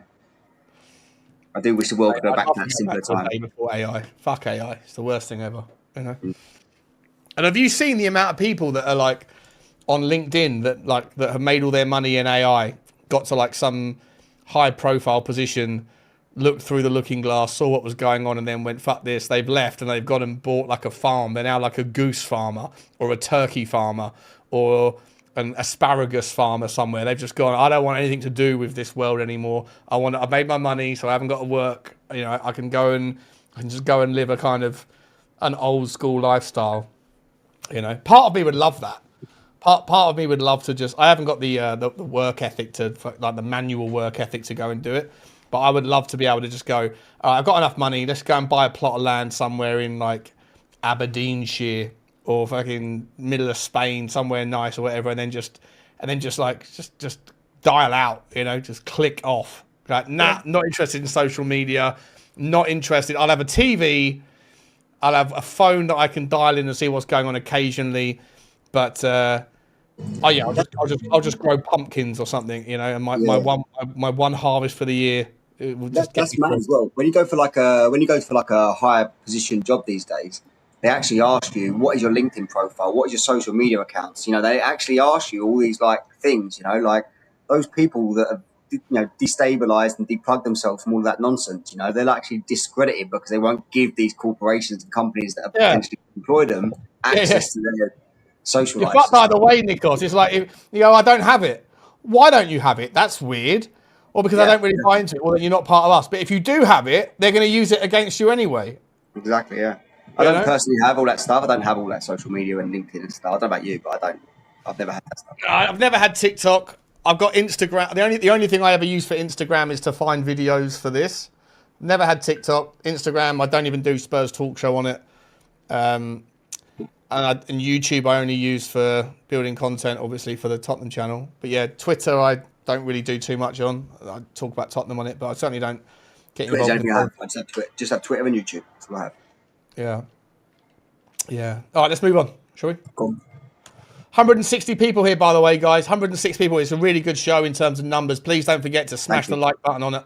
Hit the subscribe. And by the way, because this channel is obviously demonetized, let me once again share Nikos's channel. I'm about to say Eugene again. I'm not trying to. Please make sure you click that link and subscribe to the tinfoil transmission for Nikos. He's going to be putting out a lot more content in this regard than I am. And I've been put it on the back burner for a little bit, but at some point in the very near future, there will be just spammed videos coming out every day of something similar to this. So, like, I appreciate any subs. I got some subs the other night as well for doing it with you. So I do appreciate everybody that comes and clicks and shows some support. Thank you very much. Really appreciate it. Please do. And the last thing I'd ask, guys, is please, if you know people that are probably the best way for this channel to grow, because it won't be shared by YouTube, is for if you know people, like you're all here because you love this shit, so you probably are in the WhatsApp groups with people that are like-minded as well. If you are, then share the video. Just share the video and see if other people like it, or invite them to come and watch us. That'd be great. Word of mouth, I think, is probably the only way we're ever going to grow. But we really appreciate it. This is a couple of these dual things are coming in as well. So I want to say a massive thank you. Kale Darnage, so he's saying jamming. Apparently, Kate was saying apparently they are pictures, not. Yeah, we can't see the pictures through StreamYard, unfortunately. But big up to you, Kale. Thank you very much, my man, or my lady, whoever you are. Appreciate you very much indeed. Jimbo, not Kate, my man. Jimbo, Jumbo. Big up to you, bro. Thank you so much. Love you, my man. Put in 1,000 jewels. 1,000, mate. 1,000 jewels. Thank you very much indeed. That's a lot, bro. It's a lot. Appreciate you, mate. I want to hear what Jimbo's bets. I want to hear on the next Kate and Jimbo show what bets Jimbo's put on for the season. I heard he put a bet on Spurs to win the league. Yeah, he did. Yeah. They haven't released the odds here. Actually, they haven't released the odds here yet for the Premier League winner yet. So I can't see what odds they are. They are.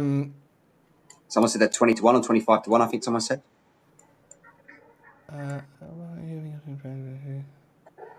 Apparently, Endrick is not going to come to Tottenham because his conditions of going on loan is that he wants to play in the Champions League. Don't worry, Kane's coming, mate. Kane's coming. He's coming. Yeah. Love that. Big up to Jimbo. Appreciate you, mate. Thank you so much. Ratatar on that one, bro. And Kate's come in with another cheeky one as well to join in. Big up to you, Kate. Appreciate you, miss. Love you, Kate. Love you. Look at the two of them sitting there on their Sunday nights, probably in their onesies and a little cuddle, listening to us talk absolute bollocks. Appreciate you, Kate. Talking about conspiracy, we talk about. They go to bed at night. Say, what do you reckon about his chemtrail, Jim? Do you know what, mate? Kate, I was on I think it was either a background stream after Kate and Jimbo had been on my channel. I think after the show, and Kate was, or maybe it was just in WhatsApp. I forget now. But Kate was like, Sean, can you explain to Jimbo what you were talking about with regards? I think it was McDonald's burgers. Do you know? There's another example of my memory working, because my memory would have gone, nah, it's gone, whatever it was. But it was about, because I was like, there's the math doesn't math with regards how much meat is required to sustain the burger market around the world, and that there was this tolerance level of human meat, human DNA that was allowed, and apparently it's 0.01% or something before it becomes problematic in most culinary worlds, but in the burger market. Specifically with McDonald's, and also I think just in America, it's 1,000 times more they're allowed to have. And so that people did these tests and found 6% of a sample size of the DNA of the meat was actually human or something like that. It's all over. But yeah, so Kate and Jimbo they listen to the show, and then they do have a little chinwag about it. And then Kate was asking me to fill Jimbo in on the specifics. See, this is how you know as well. McDonald's are definitely selling something they should be selling in their burgers, because they don't own any beef farms. And the only conclusion I can come to that you wouldn't do that is because you're not liable. So if you was a big corporation like McDonald's that had the kind of necessity for the amount of patty that they sell, you would just go out and buy beef farms. You would just own a supply of beef farms to supply you what you need, rather than rely on outsourcing it from vendors. So the only conclusion I can come to, on top of the amount of evidence that's already out there on the internet on these people that exposed it, is that they wouldn't want to be held liable if that ever comes to fruition. That was the case. Yeah, and I think also a massively disproportionate amount of farms that supply livestock or cattle, they are owned through complex shell organizations versus like those farms that are owned by for corn or for whatever else. They're just like traditional farms owned by a farmer. But when it comes to livestock, it's not. It's like you have to. Who owns this farm? Oh, it's ABC Corp. What is that? That's a shell corporation that's owned by 15 different conglomerates that go through Bahamas and whatever else, and kind of go, well, why is it so? Why is that specific area of the food market more obscure than others? And it might just be because a lot of people die and a lot of food's got to be eaten. Do yourself a favour though. Anyone who's watching this and listens to the voice of reason, don't buy McDonald's. McDonald's is not the one. Yeah, but the sauce, the Big Mac sauce, though, mate. You can make that at home. You can make that at home. Can you make Big Mac sauce at home? Yeah, mate. You make Big Mac sauce, mate. Go jump on Google or YouTube after this, mate. There's a 1-minute tutorial burger sauce. There you go. The Big Mac sauce is there. You can also get the sauce, the spices for the KFC's special recipe, secret recipe. That's all out there on the internet. Like They this. should sell it. Nando's sells their sauces in bottles. Yeah. And I buy it every time I go there because it's brilliant, right? But if KFC could sell burger sauce, I mean, there must be a reason why they haven't. Like maybe it's just not economical. People would cook burgers at home. I couldn't remember the last time I had a McDonald's. It's been decades. It is lovely though. Just every now and again, occasionally, especially if you're pissed or hungover. I hear you, mate. I hear you though. I don't. When you start to go down these conspiracy holes and you see that there's potential that there's something like that going on, like yeah, mate. I know, but at the same time, mate, like I suck on a battery 1,000 times a day, and I drink I drink fermented apples too much as well. So listen, it is what it is. Big up to Kulu's Elusive. Sorry, mate. You've got to be constantly trying to eat like good food, though. You've got to try and consciously eat good food. I know it's that like easy to buy stuff like from places like that with Uber Eats and all these other places, Deliveroos or whatever they are, but avoid McDonald's, mate. That's it's not good. Yeah. Yeah. Big up to Kulu's Elusive, mate, for the guitar, 1,000 joules guitar. Big up to you, bro. Thank you very much indeed. Very, very generous as well. Ratata on the guitar. Appreciate you, Kulu's Elusive, mate. Love you, man. Thank you so much for your support. Very cool of you. And also to James119 with the jamming as well, guys. Appreciate you guys. Really generous. Very, very generous. All of you very, very generous. Sausage and the egg. Yeah, sausage and egg, mate. Ooh, fucking hell. You know? Mate, this is 10 years ago. I feel sorry for Muslims and Jews because they can't eat pig. You know? Fucking. Do you eat pig? Do you eat pork? No. You don't eat bacon? No. For the same reasons? It's a conscious thing. If I have meats, I mean, obviously I live in Spain. We have they're famous for their serrano hams and stuff like that, mate. I avoid all of it, actually. I pretty much focus on white meat. So chicken, turkey. Yeah, you're missing out, bro. Well, you say that, but my body's not filled with parasites, which is why I can keep these boyish good looks. You're not that good looking, bro. I just said you look better. Boyish, though. For a 40-year-old man, I think I'm boyish. I said you look younger than me. I didn't say you were good looking. That ain't hard. Oh, I'm kidding, mate. Mucking around, mate. Of course, you're a good-looking lad. All right, let's crack a lack on, shall we? Where's the old video? Let's put the video up on there. Here we go. I'm only joking. This off bit of fun. We've done 10 videos, mate. They've all been spectacular. 20% VAT, 25% corporation tax, 45% income tax, 15% national insurance. One of my mates owns a gym. I go to the gym. He's a one-man band. He's got a one-man band gym. It's £1,000 a month business rate for a one-man band guy trying to open a gym. Like, this just doesn't stop. You've got capital gains tax of 28%. You've got inheritance tax of 40%. All the farmers are losing their farms that were built up over generations. Everything you earn has got tax. Everything you spend has got tax. When you're alive, you're taxed. When you're dead, you're taxed. You're taxed by your nation, and then you've got council tax. So you're taxed by your borough. Some people have got small houses and it's $5,500 in council tax.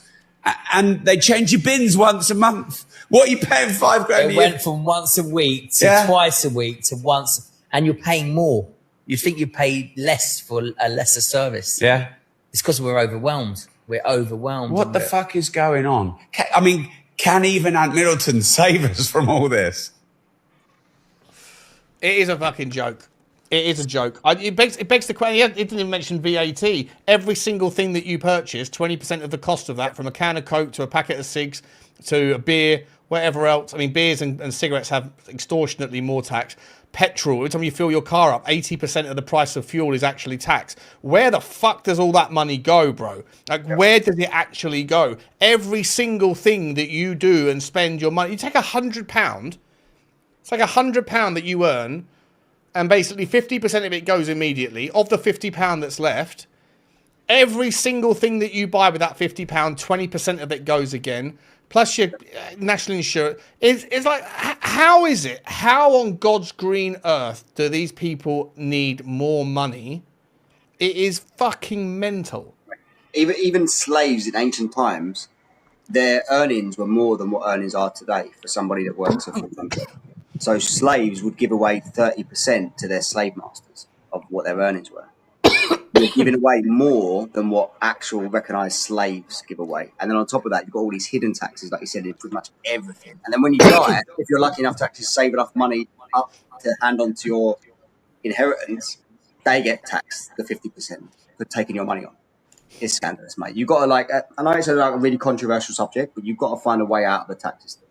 I don't like paying taxes. I try and do everything I can to avoid paying taxes, and that's just me. But you know, at some point, everyone will come to that conclusion. You can't opt out, though. You literally can't opt out. Like, No, you cannot. There's nothing you can do, right? Apart from sit on your ass and then get paid your dole money or whatever. But even then, you get your £100 a week or whatever it is they give you. Whatever you buy, you still have to give the tax. Like, there's nothing you can do to opt out of this system. You can't go somewhere else.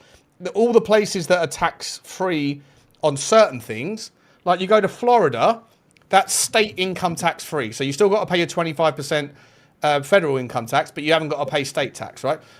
But your sales tax, your property tax, and the taxes of driving your car on the freeway and all those sorts of things are extortion. There is no escaping it.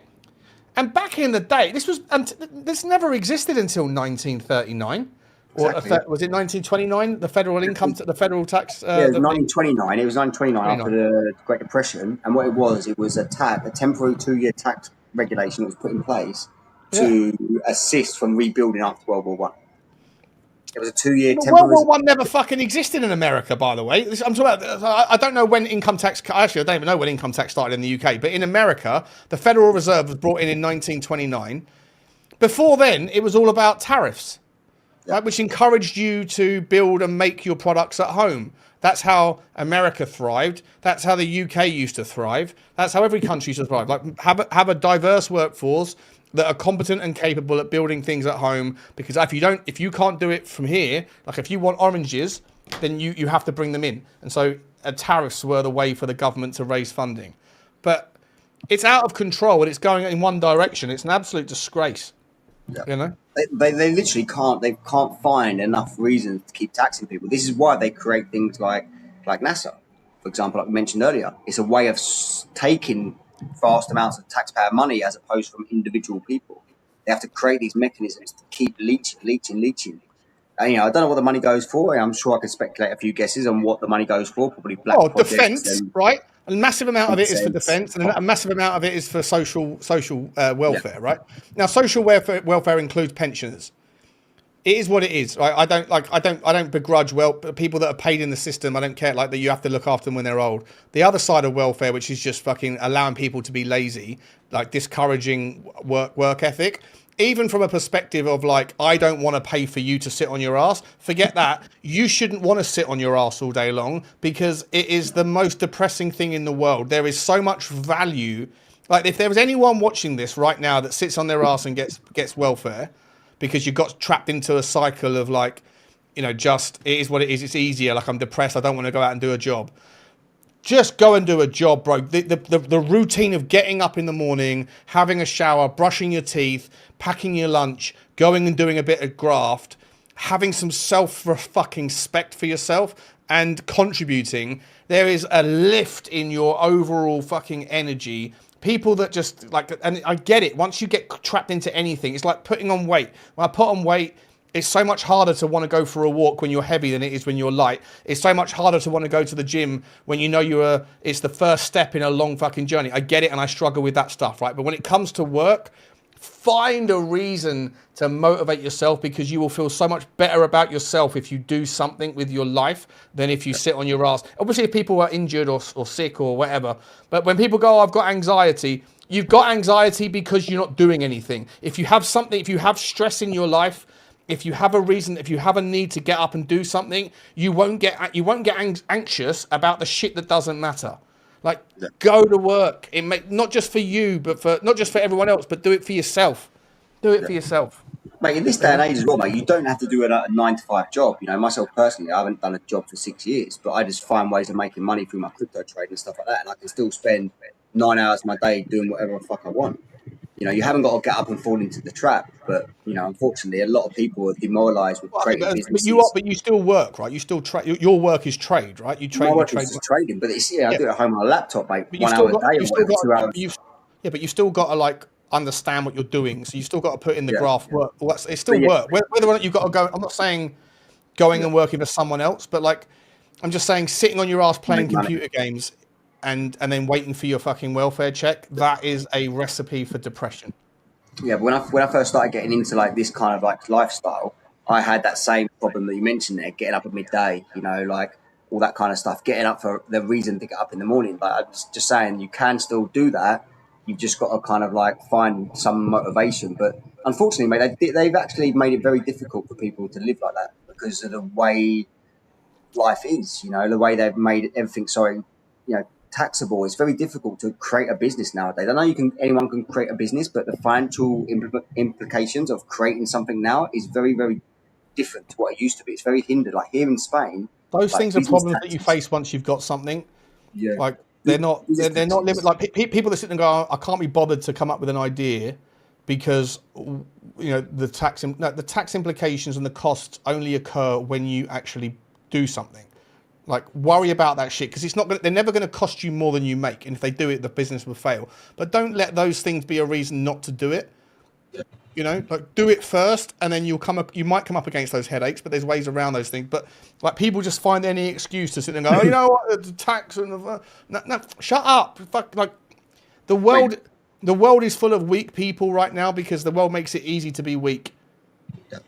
Mate, here in Spain, mate, it's one of the most difficult places to create business. Like in the world, it's one of the most difficult. The business taxes here are so crazy. Like if you create something here, the taxes on the back of it it crushes most businesses. They start with all the enthusiasm and the great idea and you know the passion, but mate, the system kills them within 12 months. A lot of businesses, so many businesses I've seen here that come and go overnight. You know, it's so difficult. You know, not even talking about brick and mortar costs of setting up a business, just the taxes that come off the back of it. But it's a huge problem, mate. I don't know what the solution is, but it is a huge problem. Of course, it's a huge problem. It is a huge problem, and hopefully the pendulum will swing back in a different direction. But I'm just saying, like, if you're making excuses why you can't be bothered to try, then I think you're just playing. I think you're buying into this. It's like I'm trying to find a reason to not give it a go, and I think it sucks. I don't know what the solution is, mate. Honestly, I rack my brains a lot. The only thing I can think of is enough people have to opt out. You know, like if you create an issue with the say, for example, like you get arrested for tax evasion and stuff like that, mate. The jails are already overfilled. Like they're not going to throw hundreds of thousands of people in jail for tax evasion, you know, like or not paying taxes. You know, you're not going to go to jail for that. You might find a few examples, like exceptions to the rule, but they can't fill out the prison system with people that won't contribute to that system. So I don't know what the solution to it is, but I think the solution is people have got to start to find ways of opting out from the traditional. Yeah, but the idea of like mass resistance is the same problem that we've been talking about all day, which is like when are people going to say enough's enough? People are scared of being the lone wolf, aren't they? You know, like Piers Morgan, he'll wait until it's popular to jump on board something. You know, if there was suddenly a movement of people that refused to pay their mortgage and went fuck you, right? And there was and people refused to pay income tax. If there was 10 people and 5 of them got arrested, and then like those people happened to like get a bit of wind behind them, and then 500 people did it. Piers Morgan would start going, these people are taking your money, right? They need to contribute. He'd be saying all that shit. If it became 100,000 people and then 1 million people, Piers Morgan would then be going, well, you know, I think it's actually these guys. You know, no, bro. Don't jump on the fucking fourth quarter. You're a shill. Don't wait until it's popular. Don't wait. It's the same with Matisse Tell. right? It's the same with Matisse Tell. Don't fucking be jumping on the Tell bandwagon in the fourth quarter, people. I'm watching, okay? And these eyes are paying attention. Same with any of that stuff. If you like, don't wait until it's acceptable. If you believe in it and it's difficult, do it anyway, and people will jump on board. And then after the fact, no one will recognize that you were the first, right? But I'll always remember that you were the last. Okay, so don't be a fucking. Speaking of Piers Morgan, did you see that show he did with? He's trying to get like social media clout as well. He brought on the guy, your boy HS TikTok, whatever his name is.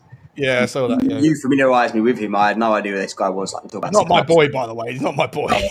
Well, you said that he lives in your neighbourhood, and you spoke to him once, or so, I don't know. I can't remember. I don't know HS TikTok. I'm not even sure where he lives, to be honest. I know he had a car accident down the road from me, which caused him a lot of problems. But anyway, I had no idea until you mentioned him. I had no idea who this guy was, mate. And there was a show he done with Piers Morgan like 2 months ago, mate. And he actually got Piers Morgan got his ass handed to him. Like he brought up, he talked about, you're on Epstein's logs. You're Epstein's friend. No one's listening to you. You change, you flippy floppy. You move one narrative to another.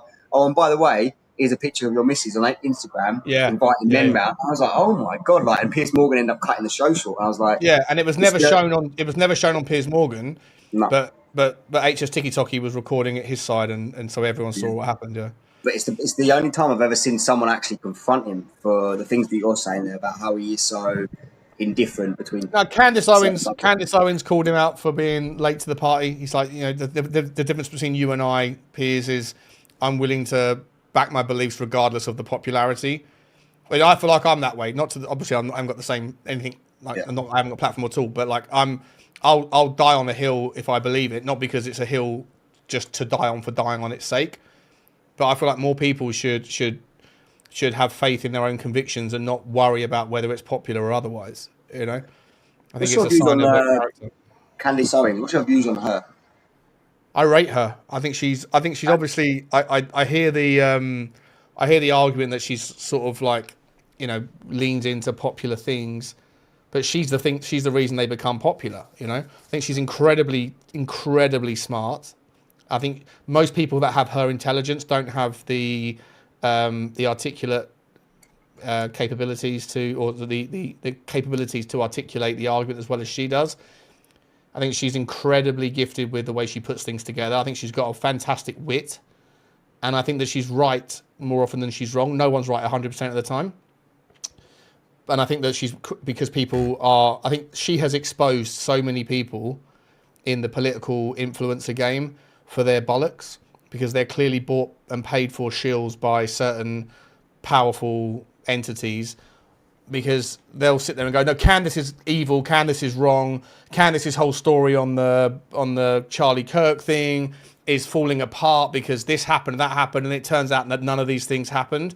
And you just kind of go, oh, there's another one who's clearly taking money from certain powerful people, and there's another one, and there's another one. That doesn't mean that Candace is right about whatever she's saying, but the way she presents herself and does a very good job articulating her narrative, the way that people want to shoot her down for anything that she says, and then those things that those people claim about what she said being false don't turn out to be that way.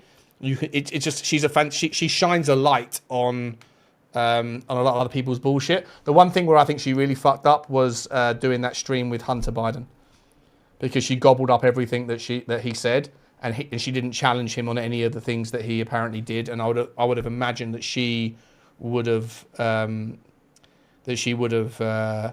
held him more to account for some of the bollocks that happened during his father's time. I'm on the fence with her. Like, I know she married into British high society, and someone mentioned that in the comment there. Like she actually only knew the guy for like a month and ended up getting engaged. All to me, that's like a bit of can't quite get my head around. She's a really popular person. Obviously, she probably got blinded by the lights a little bit. Some rich socialite from the UK with lots of money and power. But yeah, I'm still, there's still something about her I'm still kind of not sure about, But yeah, I think you're right. If you said that, I think you're right. She might be in the club. Her husband might be in the club, and look, maybe she is controlled opposition.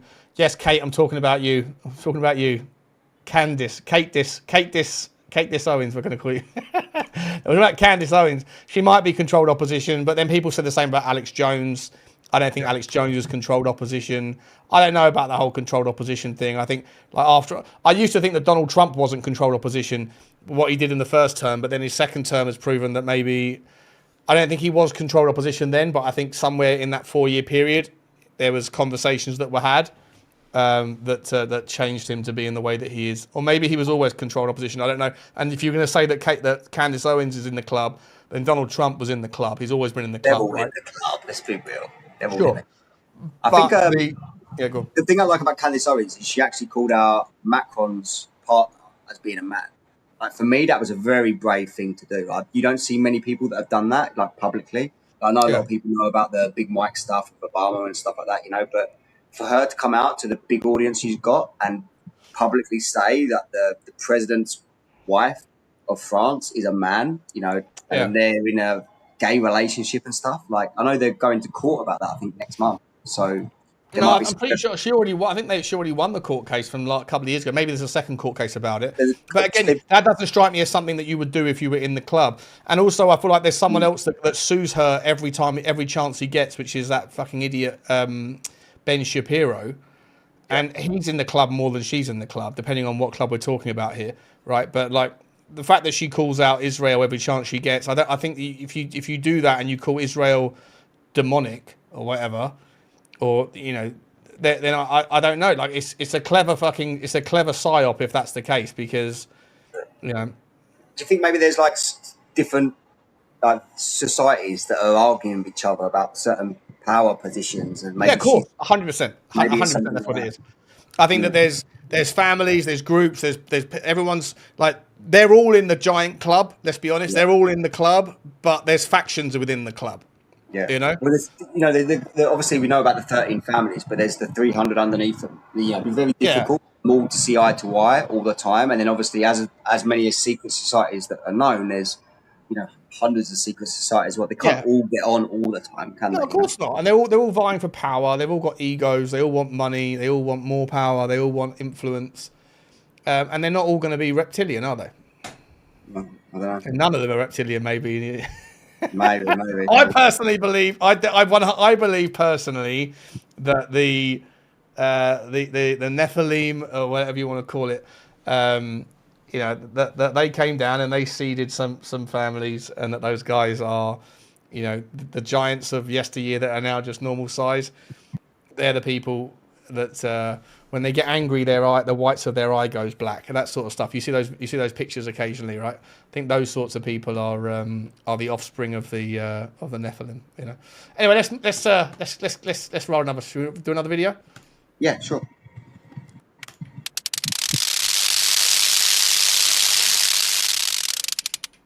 Hello, everyone. Today I decided I needed to get back to what I love, and that's proving that we live on a flat and stationary Earth. Oh, look! I sometimes make the mistake of getting caught up in pointless debates with sellouts and their mindless army of automaton trolls. But I'm back.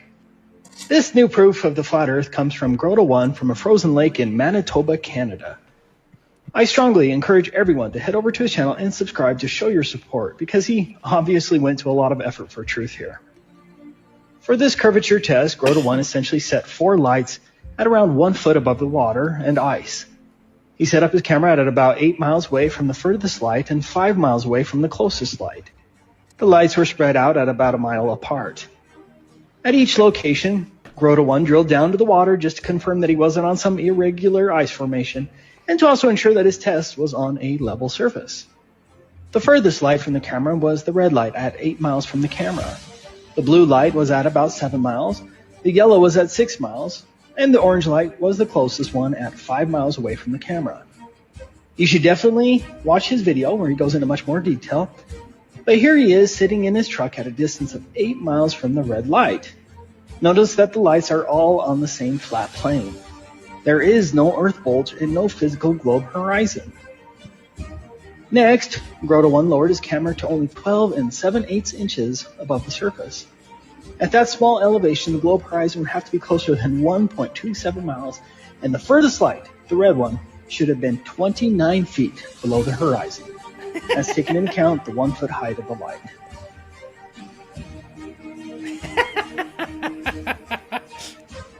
Notice how the lights are all on the same flat plane. There's absolutely no supposed bulge here. And if there is no curvature on that frozen lake, then there is no Earth curvature anywhere. Look at the red light. That light should be 29 feet below the horizon. It's just amazing that they got away with this lie for so long. Finally, Grota 1 brought his camera down even lower to just 5 7/8 inches off of the ice. At this very low elevation, the red light would have to be a whopping 33 feet below the horizon. That's 34 feet minus the 1 foot height of the laser. Without question, the globe fails again. Furthermore, under the official model, the globe horizon would have to be closer than a mere 0.86 miles. There is no globe physical curve here blocking your view. As Grota 1 demonstrated on this frozen lake, regardless of the conditions, the Earth is observably, testably, repeatedly, and measurably flat. Well, look. And we looked into this before, right? So that whenever these sorts of experiments pop up, and I'm not a flat earther, I don't know, but I've looked into this one because I'm fascinated by it. Whenever there's like one of these stories that pop up, anyone that's like the globe Earth, a globetard or whatever they call them, they always say, oh, that's refraction, that's light refraction. But this is why we spoke about this before, mate. Light refraction doesn't occur or is minimized when doing it over cold temperatures. So it's heat that allows light to refract more. And so if you're doing it over a frozen lake, then the air above the frozen is going to be just above 0, right? It's going to be 1 degree or whatever else. I don't know. What are we saying?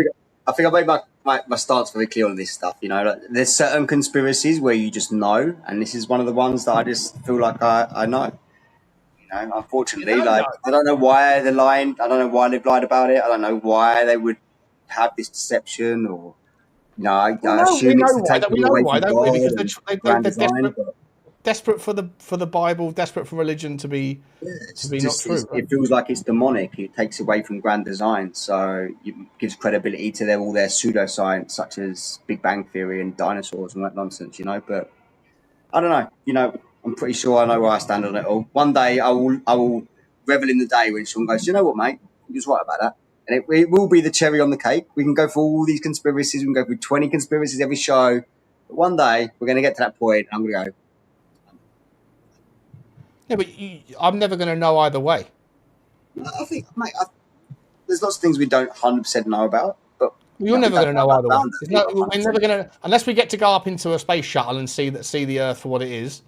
We're never going to know, are we? Someone might tell you, yeah, it's flat. But even if the government came out and said, you know what, we've been deceiving you for the last 1,000 years, the world is flat, are you going to believe that government narrative? Because you don't believe any other. There's no way you're ever going to know for 100%. They'll never admit it. Yeah, but I'm saying in a world where they did, what are you suddenly going to believe them then when you didn't believe them before? No, you know, they might be doing it for a reason. So like you're never going to know either way. So unfortunately, Nikos, there's never going to be a situation where there might be a situation where I say, you know what, I've come to the conclusion that I believe in flat Earth.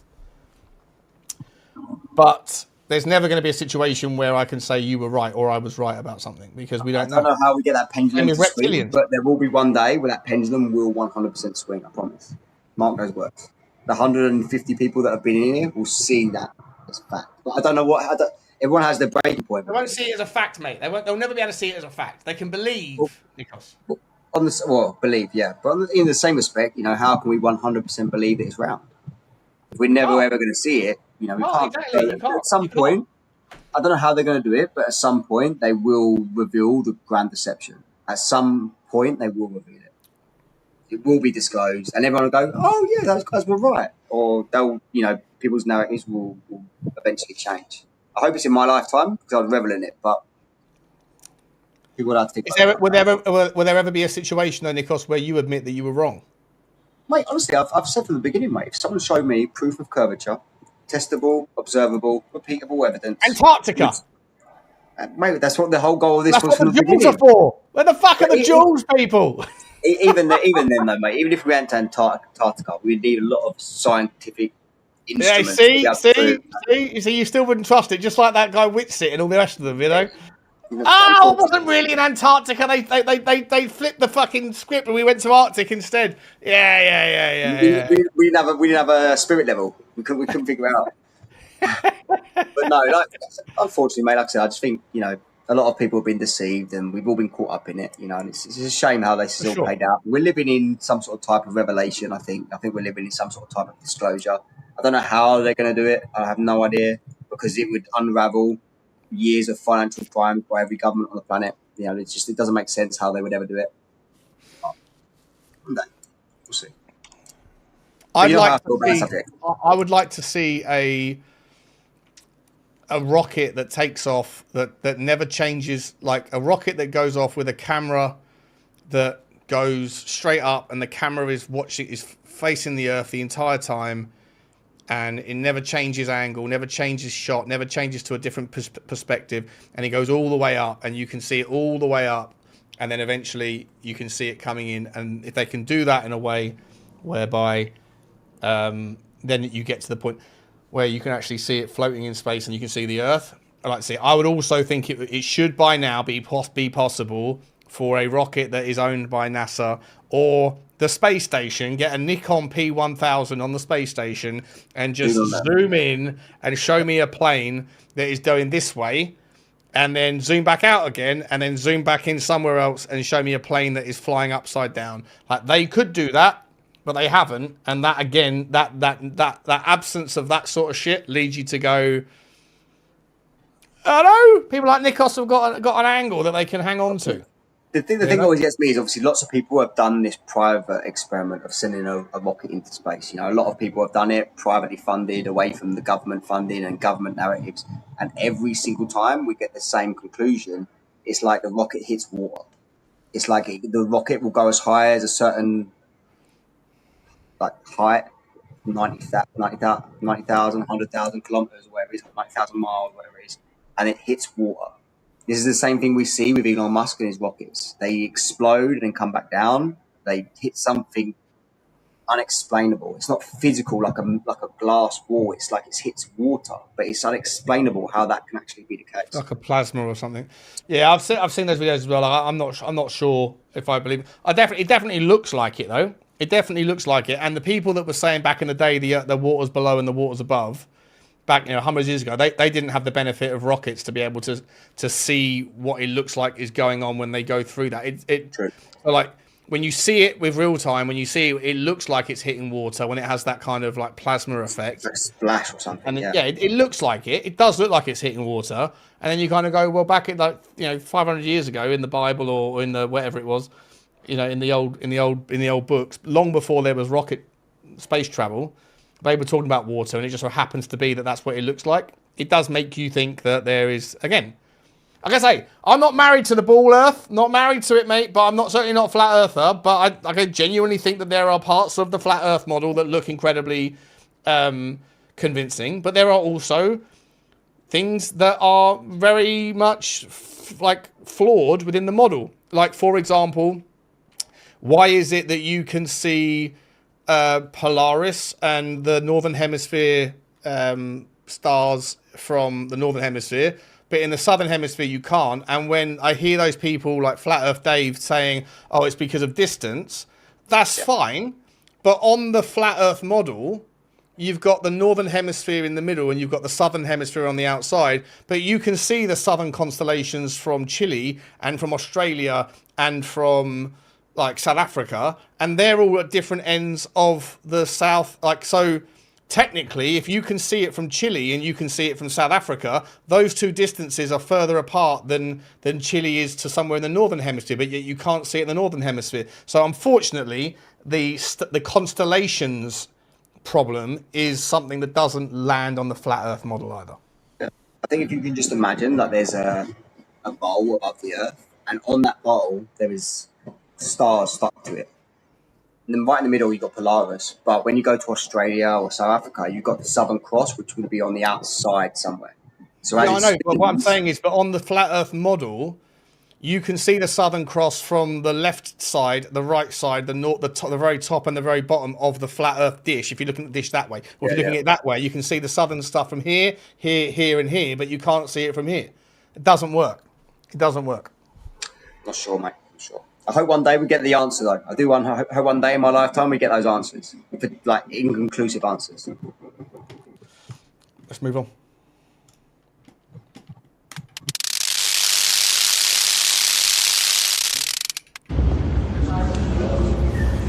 They brought them here. What the fuck is this?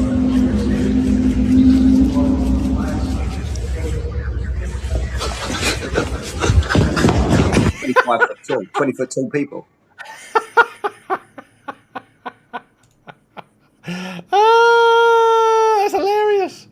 That is hilarious, AI. That's got to be fake. Will he help you? What's up, Kate? You all right? You okay? What's going on? Oh, I need to come on a show sometime on Flat Earth. You won't get any clearer on it. Because like I say, there's lots of things that are great about the story, but there's lots of weaknesses with it. You're never going to know. You're never going to know, you know? We've covered it on a lot of shows, actually. Go and watch the back catalogue of the last 40 shows. Like, every show it popped up at the beginning. I remember me and Danny Kaviatsu had a big party for about half an hour about it. Yeah. Yeah. And Danny's just typically Greek Danny. Oh, fucking, what are you fucking talking about? Let's move on from that one. That was a weird one. I don't know how that got in there.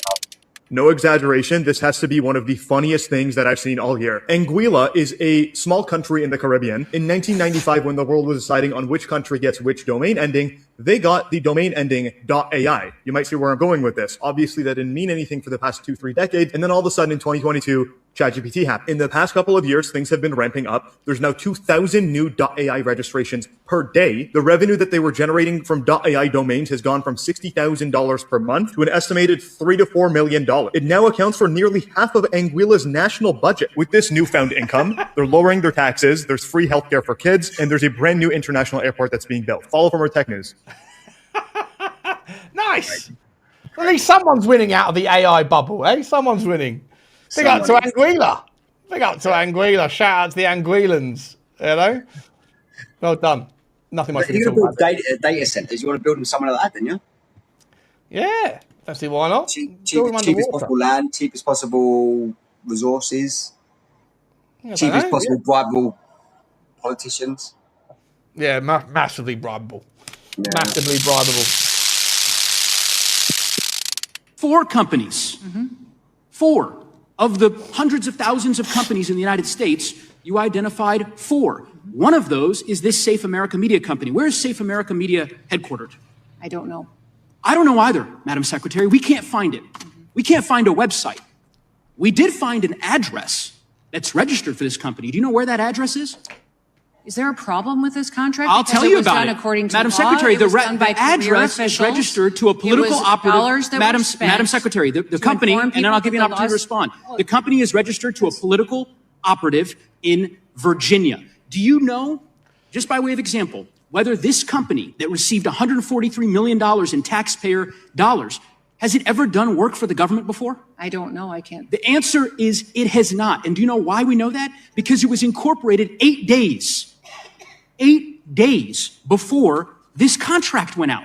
Fuck it. You want the American people to believe that this is all above board? Yes, that $143 million of taxpayer money just happened to go to this one company that doesn't have a headquarters, doesn't have a website, has never done work for the federal government before, and is registered, apparently, or attached to a residence from a political operative. And of course, one of the subcontractors of that contract, as you know, is a political firm that's tied to you back when you were governor of South Dakota. They're just stealing your money. They're just stealing money. Man. They're just stealing money. $143 million, and the company was incorporated 8 days before he got his contract. Fucking hell.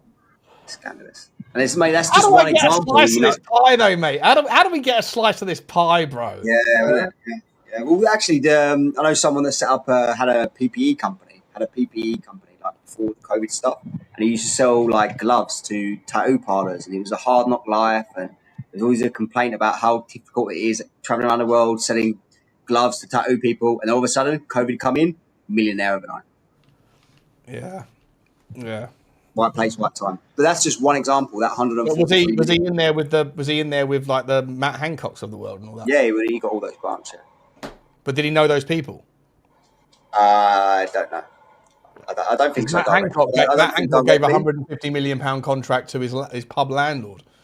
Yeah, I don't think so. I think they just gave it to anybody that was in that business. I think they just bought them all. I think they bought them all, got all their suppliers.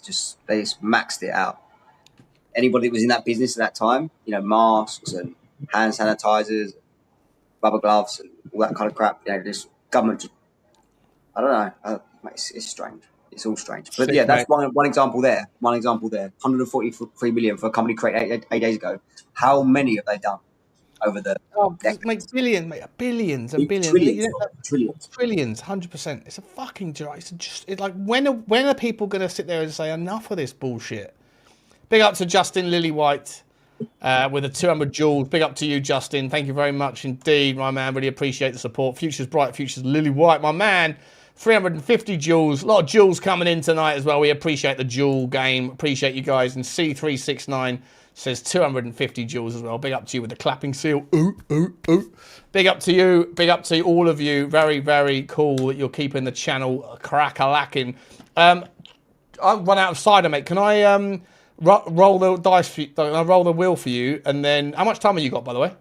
I'm good. Whatever you want, mate. Good. As long as people are listening. We'll do a few more. I'm gonna roll the dice and I'm gonna go and get a cider. I'll be back in a minute, okay? Well, mate, yeah. See what's going on. Listen carefully.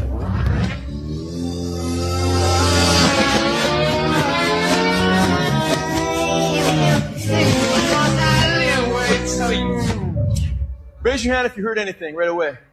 Okay, that was without me even telling you anything. I've seen a lot of hands go up. Forward. Your stairway lies on the whispering wind. Forward it says, and your stairway lies on the whispering wind. Backwards it says, because I live with Satan. Listen carefully.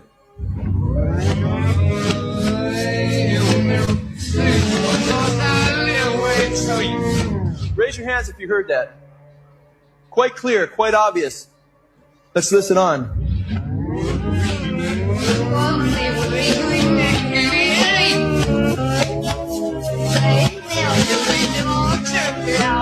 Backwards it says the piper's calling to join him, or forward. Backwards it says the Lord turned me off. Raise your hands if you heard that. Forward it says, and it makes me wonder. Backwards it says, there's no escaping it. Raise your hands if you heard that. Okay, it's quite obvious. It's quite clear.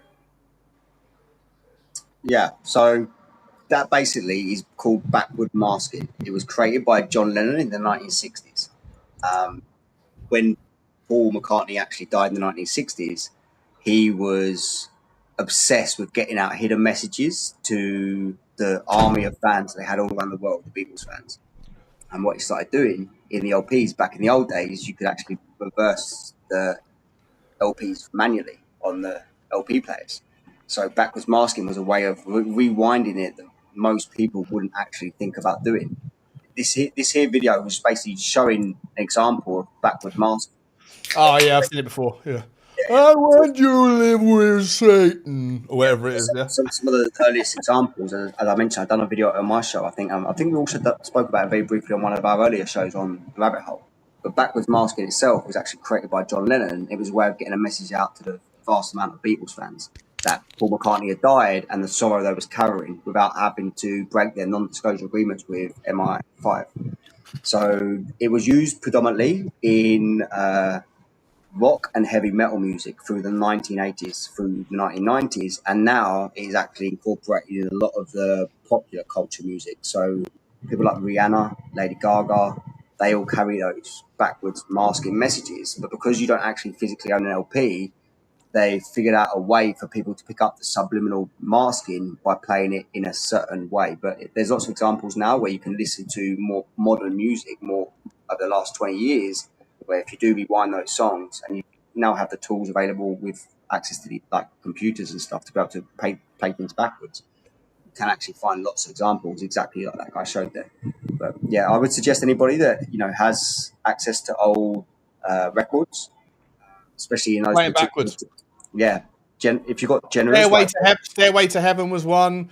Ozzy Osbourne did a lot. Led Zeppelin did a lot. Yeah. They're all of those kind of types of like very like scary characters in rock and heavy metal. They jumped on the bandwagon in the 1980s, and it was all satanic based. Where the origins come from, that John Lennon was talking about getting a message out to the fans, which was like organic and innocent, but it got hijacked in the 1980s, I think it was, and they all used it in their music to basically get out subliminal messages to their fans. But it's a crazy subject. If you can get access to the old LPs, especially the Beatles ones, there's some really good examples. There was a guy, I remember we spoke about him before on one of the shows. He actually played a lot of them on his radio show live in 1968, and it brought out a massive, massive conspiracy that Paul McCartney actually did die. Paul McCartney had to come out and discredit it like a few days later. All the Beatles had to come out, the remaining Beatles had to come out and do it. Discredit the Bachman masking as some sort of type of like. Do you reckon he died because he wasn't willing to sell his soul? Oh, Paul McCartney? Yeah, like. Do you believe? Let me use this as a segue, right? Because what my point was, like, I believe that to a large extent, a lot of these people that get in unbelievable fame. There was a movie made about it. I forget which one it was called, where like a rock band had failed to get signed or whatever, and they were just like going to give up. And then this guy walked into this pub and sits them down and basically says, "I'll sign you. What you got to do is sign your name in blood." Do you think that is like a legit thing, or do you think it's more metaphorical? Like when they say you sell your soul for fame and fortune in the rock and roll business, that it's actually something where people do actually go and prick their name, prick their blood on their finger, and then sign their name, and then they get like a lifetime of success or whatever they wanted, and then they give up their soul? Or do you think it's more just look, when you sign up to a record deal, you'll get wealth and fame, but they own you and they own everything about you, and you do as you're fucking told? And if that's the case, then it's not as exciting to me, because to some degree that's exactly the same in the corporate world as well. It's exactly the same in even when you build a family, right? Like your family then kind of owns you to some degree. Like you have to do what your parents, like to some degree your soul is not your own once you get into any relationship with anything and anyone, right? Like you're controlled, or you are influenced by things that are not your own.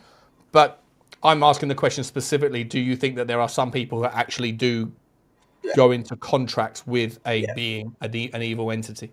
I think it's more formalized now. So I think now in this day and age, I think it's formalized where you do actually sign some sort of physical contract to say that's your name, that's your blood. Good examples are, stuff they put in the movies like John Wick, for example. That's your blood. You're right back. But I think going back like years and years ago, I think it was like a verbal manifestation contract that you say it to the universe, and I think that was good enough.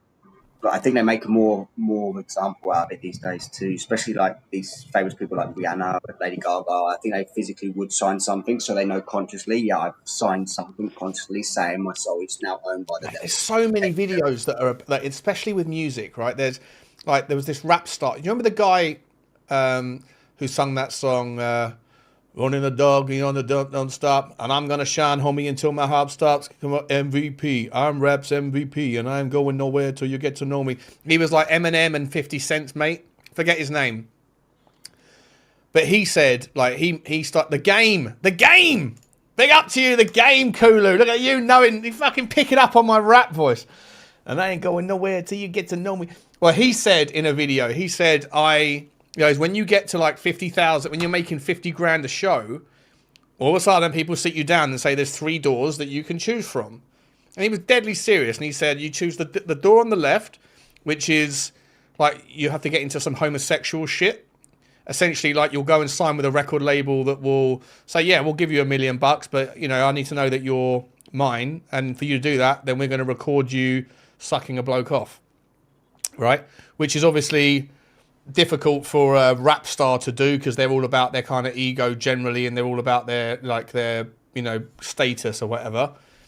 And then he goes, so you either do that shit, he goes, or you choose the right shit, which is some sort of like devil worshipping stuff. He goes, or you choose door number 3, which is like, well, you just go on your own and good luck and see if you make $50,000 a show without us. And he said, I chose door number 3 and I haven't made $50,000 since. And so Rihanna said she's a devil worshipper. Katy Perry said the same. Eminem said the same.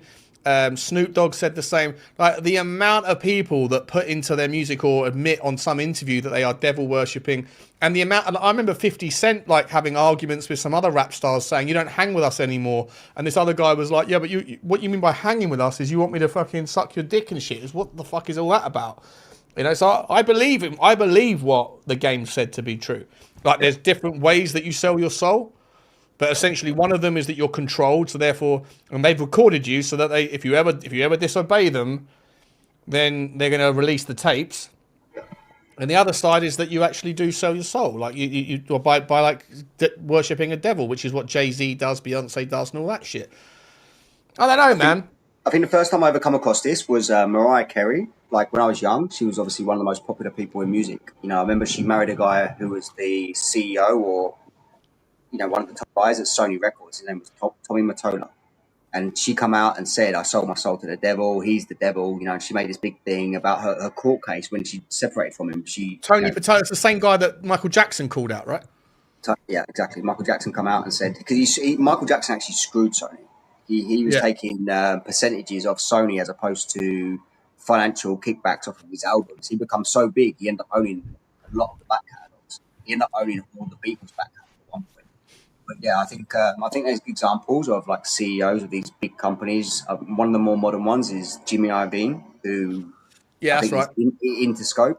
I think he was the guy from I can't remember what their head company's called, but he would have been the guy that Eminem would have had to do it to.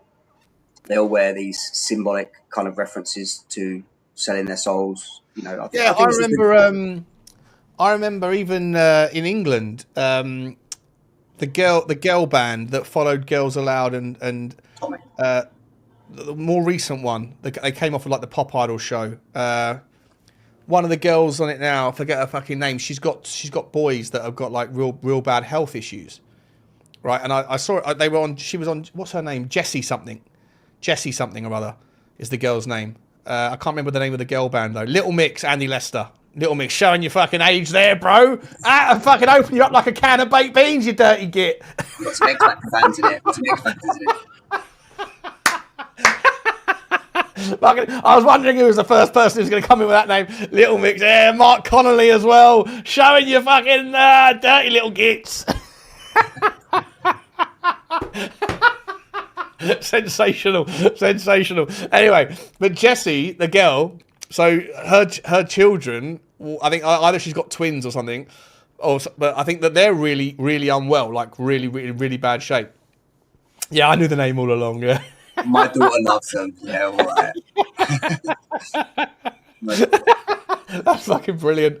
But but like yeah, and I remember watching a video years ago that was saying someone said you watch, and they were showing a video of the Little Mix in a music video, and they all had like one of them had a denim jacket on, and when she turned around it had the big giant eye, and then another one was wearing a pair of jeans that had like or something that had the triangle with the eye in it and all this stuff, and I was like, oh, they've been fucking 100% they've signed up, right?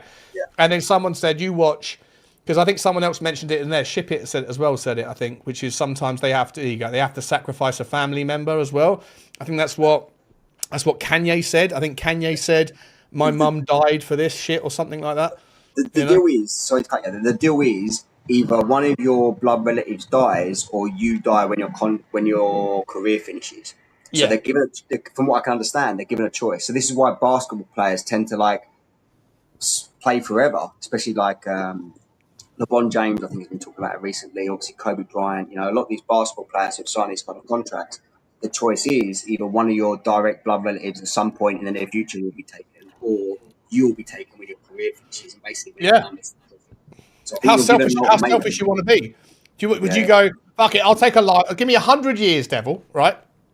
100 years, and I want all the money and I want no problems. I want fame and fortune. I want to have like a perfectly functioning liver so I can do as much drugs as I want. I want absolutely no problems for 100 years, and then I'll go and burn and be your bitch or whatever forevermore. And he goes, or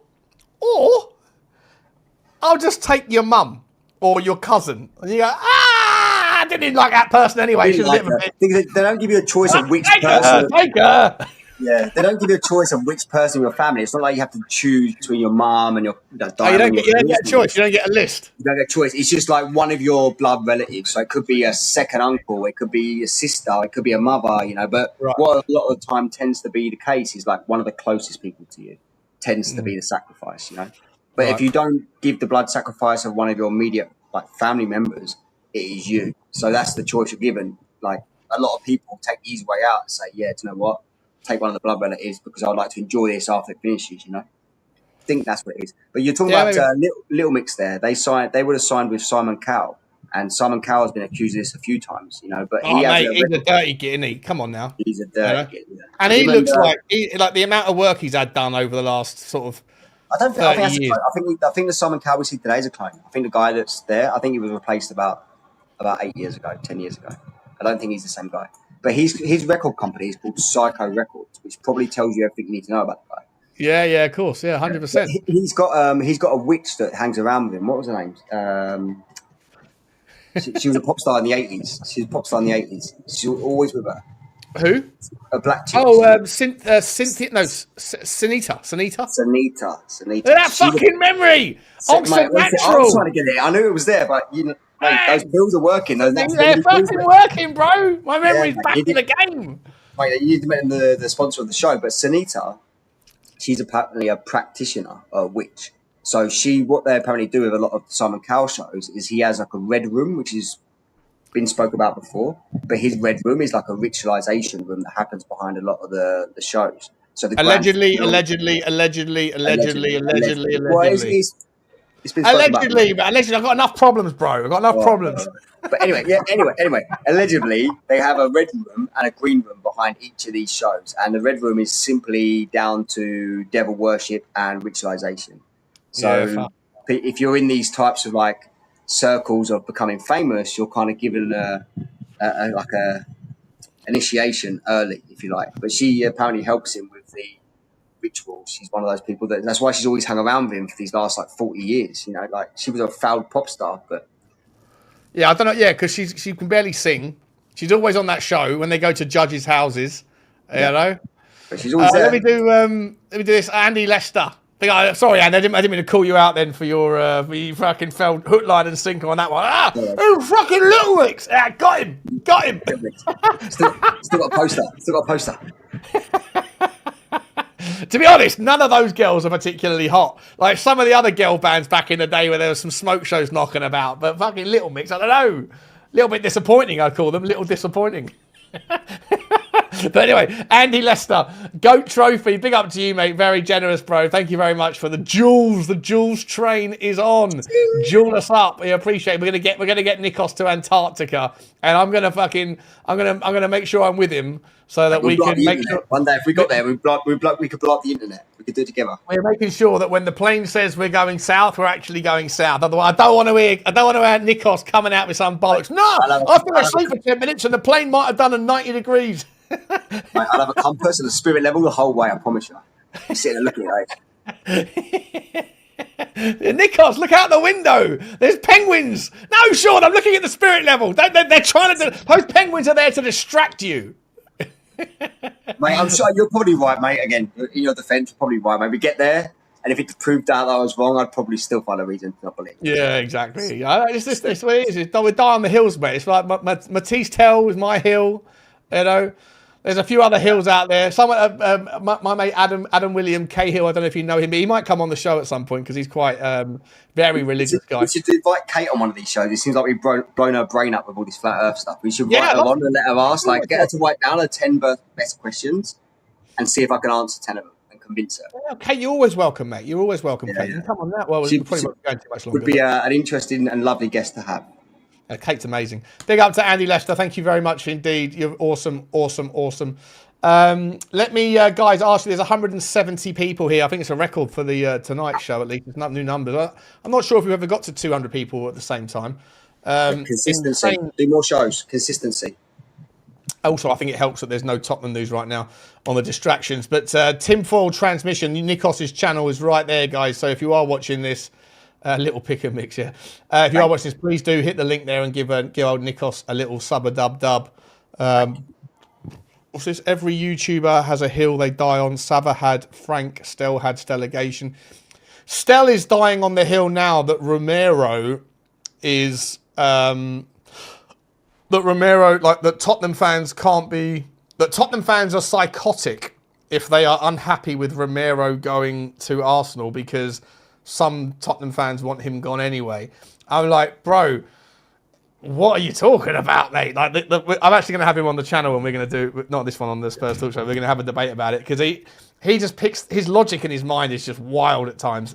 Like the guy, but like, it's fucking weird. Bro, Romero wanting to go to Arsenal is about intent. People that don't like Romero, they don't dislike the player, they dislike the person, and him wanting to go to Arsenal cements the idea that the guy is a Kian. Right? So you defending him, your captain, as he always says, right? That's why you're wrong and everyone else who said he was an arsehole was right, because he's the sort of guy that deserted us and and now wants to go to Arsenal. It doesn't make you right, it makes you wrong. Yeah. Let me ask your opinion. Since you brought it up, let me ask your opinion on it, and anyone in the chat that wants to respond. But if Arsenal offered 60 million for him, pounds, and the bid from Athletic Madrid was 40 million euros. Yeah, I'll take it. See you later. Go to Arsenal. Go to Arsenal. Go to Arsenal. Take the money because that's better for Tottenham, right? Yeah, but also because it cements the narrative, right? It cements the narrative that this guy was the biggest fucking piece of shit that has ever worn our shirt and also donned our armband. Like, and anybody that defends him is wrong, and they need to own it. I've got no problem with someone going, I defended him, but this is beyond the pale. Cool, right? Everyone can be wrong. Just recognize when you're wrong. But if that was to happen, people still go, no, I was right. It just goes to show you that the fan base is psycho. What the fuck are we doing here? I think that's what I think. Again, take the highest bid. If it comes from Arsenal, then so be it. I think personally, I don't think he's that great of a player where he's going to make that much of a difference. No, but he's a bozo. He's got red cards in him all day long. You know. I still think Barcelona come in for him personally. I still think Barcelona. I think. No, he's going to go for Atletico. Yeah, I think Barcelona. The Tottenham ownership wouldn't know. They probably couldn't predict what the reaction would be if they sanctioned him going. But you know what? Part of me thinks that I'm not even sure if they have a choice, because he has a release clause of like 50 million, and so unless there's a clause of like certain teams can't, but certain teams can. But if anyone can, then Arsenal could, because Arsenal today, by the way, have lost. I know this is not a Tottenham show or football show, but just quickly. They've already lost Saliba for 3 months, and then they've also just gone and lost the Julian Timber. Another memory bang there. Julian Timber's gone out. He's weeks away. So that they only have Mosquera and Ben White as their recognised right side of their defence right now that's fit. So you could make an argument that Arsenal might need to go and get themselves someone else to come in there and fill the gap. But anyway, those two. I mean, I've watched the last 2 Arsenal games actually, because I've been watching a bit of pre-season friendlies. But I have watched the Betis game. Betis B, by the way, the other day slapped them around, and then today Dortmund slapped them around. So I think it's quite obvious if you're one of the CEOs of Arsenal, you're probably looking at going, well, we might need another centre back. Might need another centre back, a right-sided centre back, and six goals against 2 teams in a week. If you're also looking to spend 100 million quid plus on Yildiz or whatever else, you know, you might not be able to get much better value than Romero. And I think that a lot of Tottenham fans will just see it as like, you can't do that, Tottenham, but actually do it. Prove the point that Romero was the biggest fucking arsehole in the game. Mate, I still think he goes Barcelona. I think the guy that went to Liverpool yesterday, Aranio, the Uruguayan guy from Barcelona, I think he's been freed up to make the space and the money. Yeah. Okay. Interesting. Right, we've been going for 2.5 hours, mate. Let's do a couple more and then we'll round off, yeah? Sounds good.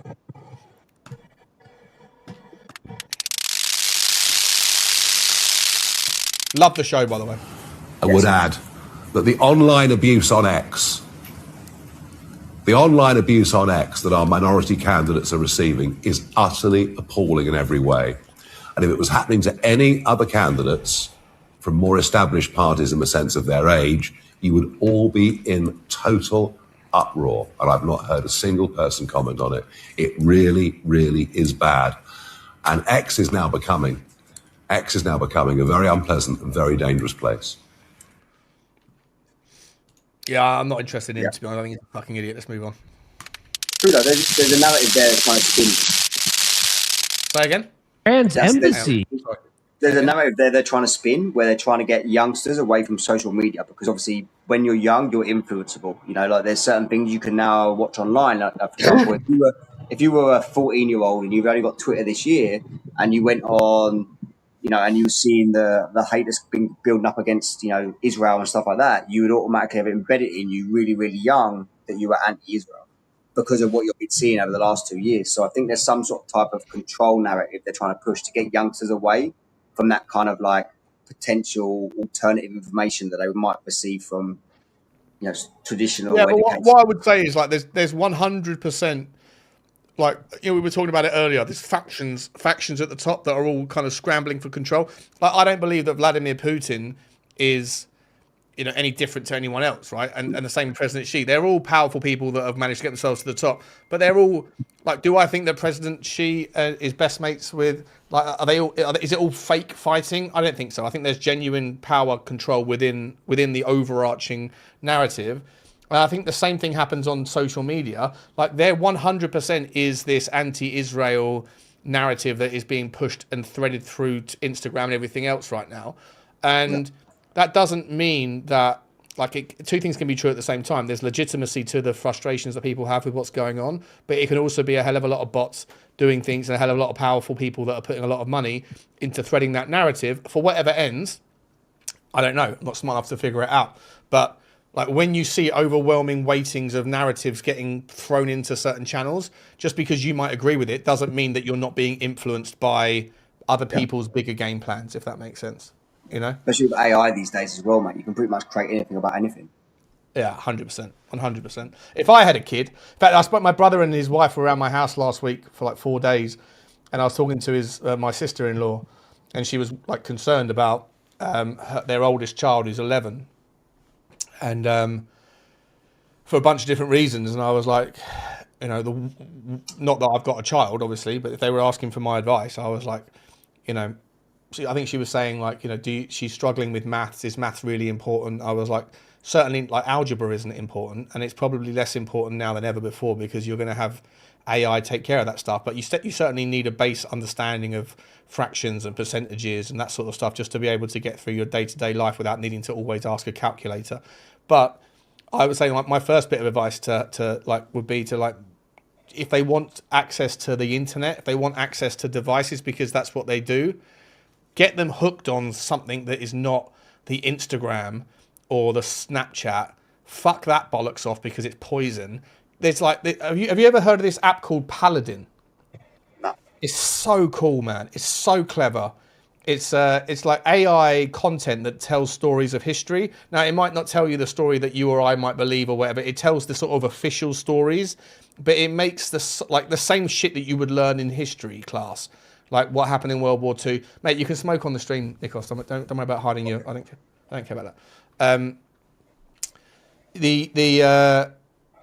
Like, it'd be the same sorts of stories that you might learn in history class around, like, you know, what happened in World War II or World War I or British Empire, but it does it in a super fun, downloadable, bite-sizable chunk version.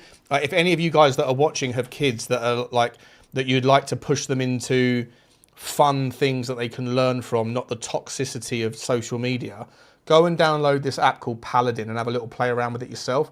I think it's fucking brilliant, mate. It's so interesting. Paladin. Like, they kind of like they create these like short stories using AI to like visualize everything, and they'll tell you about what happened with the plague, or what happened with the Irish potato famine, what happened with, you know, how World War I started. Like I say, the stories that they tell you might not be the way that you or anyone else here thinks that those things actually materialize, but they're the kind of official stories. in things that you wouldn't necessarily come across, and your kids will love it because it's really, really interesting stuff. So there are apps out there that are good ways for kids to engage with the internet. You know. Yeah, the conflict of interest I have is obviously my son's young and he's asking a lot of questions about a lot of stuff, and I don't want to make him an outcast at school because obviously they're going to teach him something that might counteract what I think, you know. So Yeah. I think the right thing to do is let him play into all of that, believe whatever they're teaching him. But at some point, you know, you need to undo that indoctrination to a certain degree if that's what you choose, you know. But absolutely, it sounds like a great. I wrote on the whiteboard, so it sounds like a great app. Paladin, yeah, it's an app. It's just an app. I think there's a free version, there's a paid version, but I played around with it before and I was like, this is fucking fascinating. I didn't know anything about the Irish potato famine. I didn't know anything about the witch trials in Massachusetts and Salem and those sorts of things. But like, you go and learn a little bit, and they tell it to you in a visual story, and it gives you the ability to flick and swipe and all this stuff. So you're still engaging in the way that you'd want to, but it just is more educational than sitting there wasting time watching people, pretend like their highlight reel is their real life, which a lot of children fall into the habit of thinking when they see their mates with their makeup on at their birthday party. Most of those people are miserable, aren't they, in real life? But they always smile and dial for the photograph because they want everyone else to think that they're happier than they really are. Anyway. Enough of my little history rant. Let's move on. There's a couple of super chilly chit chats. Big up to Adam Score Draw. Big up to you, Adam. Mate, we need to get you back on, mate. We haven't got you on for a while either. Hope you're okay, mate. We'll get you on next Friday. Unless if Nikos and I have got some time this week, we can do another show. But I don't think Nikos is free during the week. So Friday nights we'll do it here for sure, and we'll get you on, Adam. And I know you've got some guy that you know from TikTok that apparently is quite deep and into this stuff. So we'll get him on as well. If he fancies it, but big up to you, man. Thank you for the donation, mate. Appreciate you, bro. Appreciate all of you.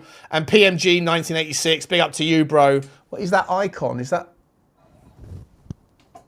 It's like a hand on a stick or something. I don't know what it is. Very cool though. Big up to you. Sunshine is the message there. Big up to you, mate. Appreciate everybody. Appreciate you all. Let's have a couple more spins of the wheel, and then what was this one? In Kabul posted a strange tweet. They say in it, after Iran destroyed the secret center for cloud seeding and weather manipulation in the United Arab Emirates, everything changed overnight. And with the end of the secret center, the region's weather map flipped completely. So it's raining so much, their reservoirs were down to 1%. They were thinking they would have to move people out of Tehran, a city of 9 or 10 million people. They were going to move everybody because they had no water. But now we opened the gates of Iraq's largest dam due to 100% capacity. The dam hasn't reached 100% capacity in years. Underground water sources have started to overflow, and this is what it looks like. Wow. That's what it looks like now in Iran. Water everywhere. Water coming up from under the ground. And here, Iran destroyed American. So when Iran hit, they say they destroyed their weather modification plants, right? When Iran was hitting all the Gulf states because we had bases there. And then they also took out their weather modification. This is what the reporting is, right? So nobody can confirm this for sure, but this is certainly what it looks like, and especially after Iran Kabul tweeted that out. Here's what Tucker Carlson and our good friend Dane Whittington had to say about it. And, Tucker, they're being used as a form of warfare. And we know that. We have countries like Iran, constantly demonized, of course, as you well know. Immediately after 9/11, we have the list of countries to be targeted given to General Wesley Clark, a list that clearly existed before 9/11 even occurred. Subsequently, every one of those countries, every one of them, endured a once in 1,000 year drought. Statistically, mathematically, that's impossible without climate intervention operations. And we have the leader of Iran on the floor of the UN, on film, on the record, stating NATO was cutting off their precipitation. We have Iranian top scientists recently stating NATO's been doing this for 40 years. Destabilize the food supply by destabilizing the rain, and you destabilize the population. Yeah. Goes back to what we were talking about a minute ago about how they've controlled the weather for 50 years with geoengineering programs. One thing I mentioned there about Dubai as well, is I lived in Dubai for a year, and I don't think it rained a single time I lived there for a year. But the weather they're having there now is unprecedented, and I think it's got something to do with like the building infrastructure. Bear in mind, it's built in the desert, so it's all sand. The infrastructure there is not meant to last an eternity. It's meant to last like 30, 50-year lifespan, which is one of the shortest lifespan cities in the world, Dubai. It's built in the desert. All it takes is some sort of type of destabilization of the sand, and all of a sudden these buildings are going to start to fracture and come down. So I do think it's some sort of type of warfare, weather warfare. Yeah, 100%, 100%. But this is the thing, right? As the average English or Irish or American, wherever you guys are watching from, like you assume, right? Like the good guys are the people that are doing your bidding, and the bad guys are the people that we're opposing. Like you assume that Russia's the bad guy and that Ukraine's the good guy, or that England and America are the good guys and Iran is the bad guy, and that China's the bad guy, but Saudi Arabia is sort of the good guy, but not really the good guy. And you kind of go, well, is it fuck? Like none of these people are doing anything for our benefit. None of them are. Russia isn't. Putin doesn't give a fuck about you. Biden doesn't give a fuck about you. Trump doesn't give a fuck about you. Netanyahu doesn't give a fuck about. No one cares about us, right? So like, stop getting caught up in this narrative of like the good guys versus the bad guys, because they're all bad guys. They are all bad guys, and you and me and the people in China and the people in Iran, for the most part, don't mean anybody any harm, right? They're busy getting on with their lives and trying to feed their families. But the weather warfare, the weather stuff that's going on, if it's true that Iran is now getting all that flooding because they've been essentially creating droughts in that area for so long because Iran is seen as the bad guy, I feel fucking sorry for the average Iranian person that hasn't had any water on their crops for the last 50 years or 20 years or however long it's been, because we're the good guys apparently, and we're doing that to fuck them over. Like, why? And also, by the way, if that's happening there, is it also happening everywhere else? Is that the reason why we don't get any? We haven't had any rain in the UK for near enough 3 months. It is, isn't it? It's because it's because they're sea clouding, and the HARP and all that shit in Antarctica that is that's manipulating what happens, and they're doing it for a reason. And what the reason is that in about a year's time they're going to turn around and say, "Oh, it's not that the people in Sudan are at war anymore, but it hasn't rained there for 2 years." And it's dry, it's drought, and so they can't grow any crops. So they have to move to different climates to be able to survive. Load of bollocks. Just cut that shit out of the sky, and we're fine again. Economic warfare, mate. It's economic warfare. It's not just economic warfare. I think it's a way to have us fighting people on the streets of the UK. I think there's a powder keg in the UK at the moment, and I think that look, for sure, there's bad people that are coming in off the boats that obviously have different cultural expectations, and it's very easy to sit there and go, I don't want you around my child, right? But for me, as much as I don't want those people here for those sorts of reasons, my anger isn't with them. My anger is with the people that are fomenting this. Yeah, well, economic is, if you basically ruin the crops of a whole country, they are now reliant on buying food for their populations, So economically, you can take over a country just by creating natural disasters through weather. Yeah. Do you know what sucks, mate? Is that this conversation today, I don't think we said anything outrageous, but because we've spoken about topics like chemtrails, it will definitely be demonetized. Anyway. We've got some sensible conspiracy theories on. We've got some sensible people here. Yeah, no, I agree. It's been a decent conversation. There's been nothing outrageous today at all, but it will still be demonetized when we finish. We'll do a couple more. We tried. The radius of the Earth is 7,000. Oh. Okay, so we need 7,917. Then we could look here. This guy fucks up here massively. Without relying on pictures. Can't see it. Drive across Mexico. Oh, is it not on the screen? No. 34 miles from Baja to the far side of Mexico. Let me start it again. 134 miles. Perfect. How do I do that? Well, here's the far side of Mexico, and Baja, 934 miles. Well, I should be able to fit 8.5 of these line segments in between these two lines. 8.5. Right, so what he's basically saying is the diameter of the world is 8,000 miles, And so because that 934 miles is 934 miles, which is from that part to that part on the map there, then he should be able to fit them 8 times around the globe, right? But he can't. He only fits 3 times. The problem that this donut is forgetting is that in his mind that the Earth that's a disc, but it's not, right? Obviously, it's a semicircle. It's a hemisphere, right? So he's a fucking idiot. Anyway, let's watch it. Half doesn't even fit on this slide. Okay. What does that tell you about this picture? It tells you that this picture is fake. If NASA's faking pictures of Earth, then your number one reason that you think the Earth is a globe is completely debunked. He thinks that he's drawing a line through the center of the Earth rather than going around it. So he's an absolute muppet, you know. He's got like his conviction though. He says it with confidence. He does, yeah. He does indeed, yeah.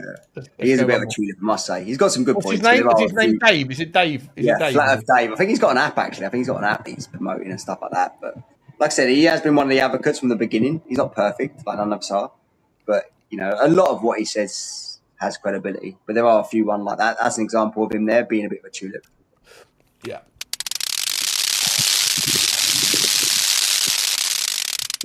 You were never supposed to see this, but now that you have, it won't let you forget. This is not a glitch, not a shadow, not pareidolia. This is the unveiled memory of the land itself, the architecture of a watcher, encoded into terrain so remote only satellites dared to record it. And somehow, the code bled through. What you're seeing is a lock that's been holding something ancient, older than empire, older than time as we count it. What if this isn't the mountain, but the guardian of it?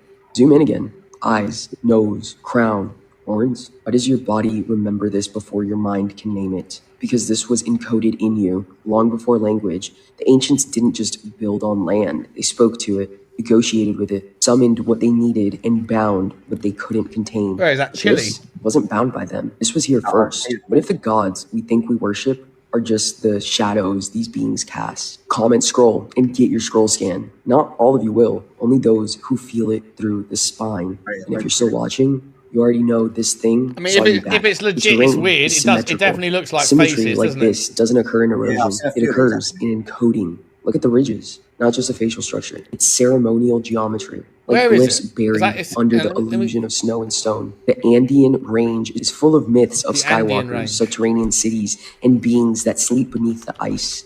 This isn't sleep, it's containment, and something just breached the veil. The glitch you're seeing, not tech failure. Reality doesn't know how to hide this anymore. You didn't scroll past. It means you're marked. This thing left the door cracked on purpose. Comment, scroll, and I'll scan what it's trying to awaken in you. We're not decoding this mountain. It's decoding us. Yeah. Quite interesting. I've seen a few of those videos. There actually are quite a few like people doing videos on these now of like mountain ranges that look like similar to an actual person, like giant person that's fallen and been asleep. They put it in some Disney kids movies as well, and there might be something to it. You know, I'm not sure. How the fuck would I just? Where is it? That Is wasn't what I it wanted to Argentina do. or Chile? Yeah, that wasn't what I wanted to do. How do I get to not to the map, but to the flat Earth thing? Is that the one? Is that it? Oh, here we go.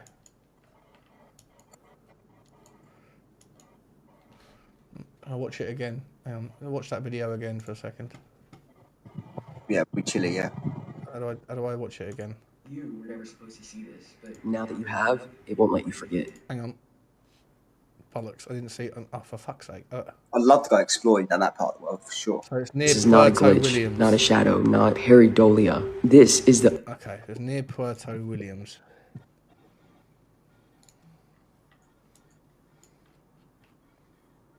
Here we go.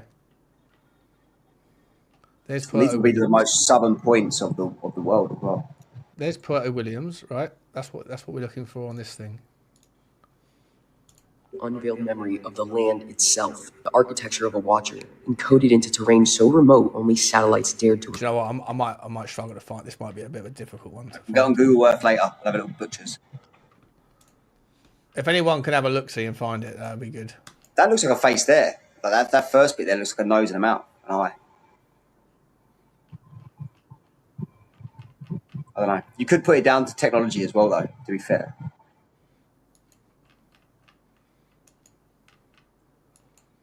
Whatever. This will get boring for everyone. That'll get boring. It's the bit with the little tail at the bottom. This bit here.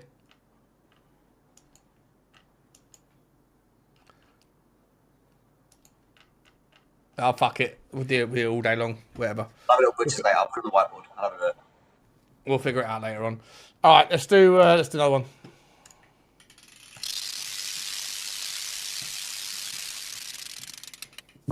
Look, that's our ship!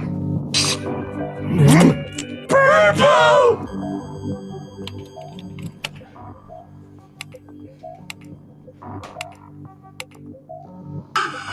An emergency message. Outbreak of the deadly virus is spreading rapidly. A virus?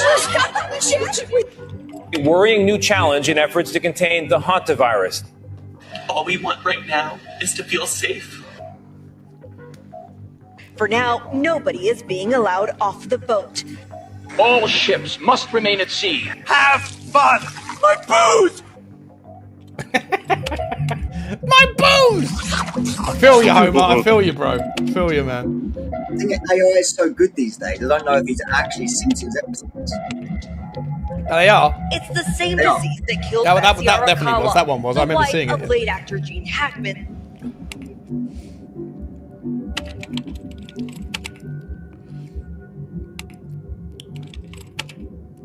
According to the newspaper, FEMA was called out to manage an outbreak of the hantavirus. I'm saying it wasn't the hantavirus. They're buying it. They're buying it. Your father and I were recruited for a project. They told us it was biological warfare, a virus. What killed those men? A silent weapon for a quiet war. Well, Matt Groening was a 33-degree. Well, he's a 33-degree Freemason. So Who is? the guy that created Simpsons, the guy that designs it all. Oh, the yeah. director, Yeah. He's a Freemason. So it wouldn't shock me that he's putting in stuff that they're planning. You know. Wouldn't shock me at all. Big up to Tommy. Bill Show, guys. Appreciate it, Tommy. Well done, mate. Flown by 3 hours nearly. It's flown by. Shit, we've got loads of these jewels coming in. 10 from PG. Oh, loads of them here. Big up to PGM. Pete, big up to you, mate. Very cool. Lots of little ones. Couple of pence here, couple of pence there. It all goes into the pot to get Nikos to Antarctica. Big up to you. Thank you very much indeed. And big up to James as well for the generous one as well, mate. 200 jewels there as well. Big up to you guys. Big up to the Jewel family. Jewel family, yeah. Right, what we going? We're going for 3 hours. Okay, we'll go for 3 hours, right? So 8 more minutes, okay? Sounds good. Sound good? Sound good, people? 8 more minutes? Before I do that, make sure you let me just do this one last time for the Nikos man. Make sure, guys, that you are celebrating Nikos as well. There is his link. Make sure you please get over there and subscribe. There's been 160 people here the entire show. Usually the streams on Spurs Talk Show go like this, slowly up, it peaks, and then it just sort of drifts away. But this one's been like just 160 people solid the entire show. We got like a core crew here, you know, core crew. Share the show with people if you enjoy it, you know. Share the show. People are feeling the chemistry, mate. They're feeling the information. They're feeling the chemistry. They're resonating with it. We like it. Yeah. Thank you, all of you. I find it interesting, says Rick C. Doesn't mean I believe in any of it. Yes, exactly. No one's asking you to believe, mate. Figure it out for yourself. I love this shit. I love this stuff, man. I would rather do this all day long than watch, like, fucking Game of Thrones or some bollocks like that. Like, no interest in fiction. It makes the brain a little bit. Truth is far more, or not truth necessarily, but just like real world potential truths are far more interesting than watching some bollocks on TV, EastEnders or whatever. What we got? It's astonishing. Britain is to get a new anti-Muslim hostility SAR, according to plans to be outlined by the government on Monday, which will also include a new definition of Islamophobia. Just to repeat that breaking news, at a time when there are candlelit vigils for Ayatollahs and surging anti-Semitism on the day, 4 British Iranians were arrested for plotting against Jewish people. Britain is to get a new anti-Muslim hostility SAR, according to plans outlined by the government on Monday, which will also include a new definition of Islamophobia. There's always another video, isn't there? There's always another video. Yeah, mate, there's always one that's going to like just spark a load of fire, but embers and stuff. But there's something interesting about this, mate. Not to get into either side of the debate on it, but the dehumanization of Muslims needs to happen. Otherwise, people are going to see the Palestinian Muslims as humane. So the acts that are happening in that part of the world, if they dehumanize Muslims, it gives them extra credibility to be doing what they're doing. That makes sense. Hang on, but I've got to clarify what you said there because that sounded a bit weird. When you're saying it has to happen, otherwise Muslims will see as humane, you're not saying that from your perspective. You're saying that from the perspective of the agenda, right? Just the more they dehumanize Muslims, the easier it is for the crimes that are happening in the Muslim world to be got away with. Yeah. I hear you. Do you know what I mean? So the people that are conducting those crimes are not looking too guilty if they can dehumanize the Muslims. You know, but they are a big percentage of the world population. I just want to know when's the fucking anti-Christian the anti-Christian Tsar going to be out there, because I feel like Christians or like white male men working age are often demonized by basically everybody that isn't that. They used to be a majority. Used to be a majority. Now it's a minority. Yeah, like if everyone gets a Tsar, I'm okay. No one gets a Tsar, or everyone gets a fucking Tsar. Okay, that's my line in the sand. I don't mind there being an anti-Semitism Tsar. I don't mind there being an anti-fucking Islam Tsar. I don't mind there being an anti-fucking feminism Tsar, anti-LGBTQ. If everyone gets a Tsar, then where's my fucking Tsar? That's all I'm saying. That's all I'm fucking saying. You know, like fair's fair. Fair's fair. Tsar bomber. The Christian world used to have Tsars, like the Archbishop of Canterbury, the Pope, you know, but they're all now into these LGBTQ, HDMI, PS5 nonsense, aren't they, you know? HDMI. PS5. All I want is a fucking Tsar. All I want for Christmas is... I've got Pape Matasar, yeah. Sell him! It's not the kind of Tsar that I want. I'll take Ishmael Tsar. I'll take Ishmael Tsar from Crystal Palace. Ra-ta-ta-ta, ta-ta-ta-ta-ta. All right, how about that? You know? What are we doing here? What are we doing here?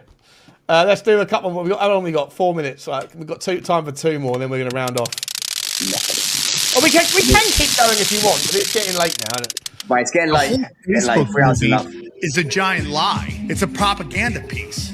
That was a Pentagon program called LifeLog. LifeLog is a Pentagon program that wants to collect all your data for your whole life. What day did the government stop the LifeLog project? Whoa. DARPA shut down the LifeLog project February 4th, 2004. What day was Facebook registered as a business? My God.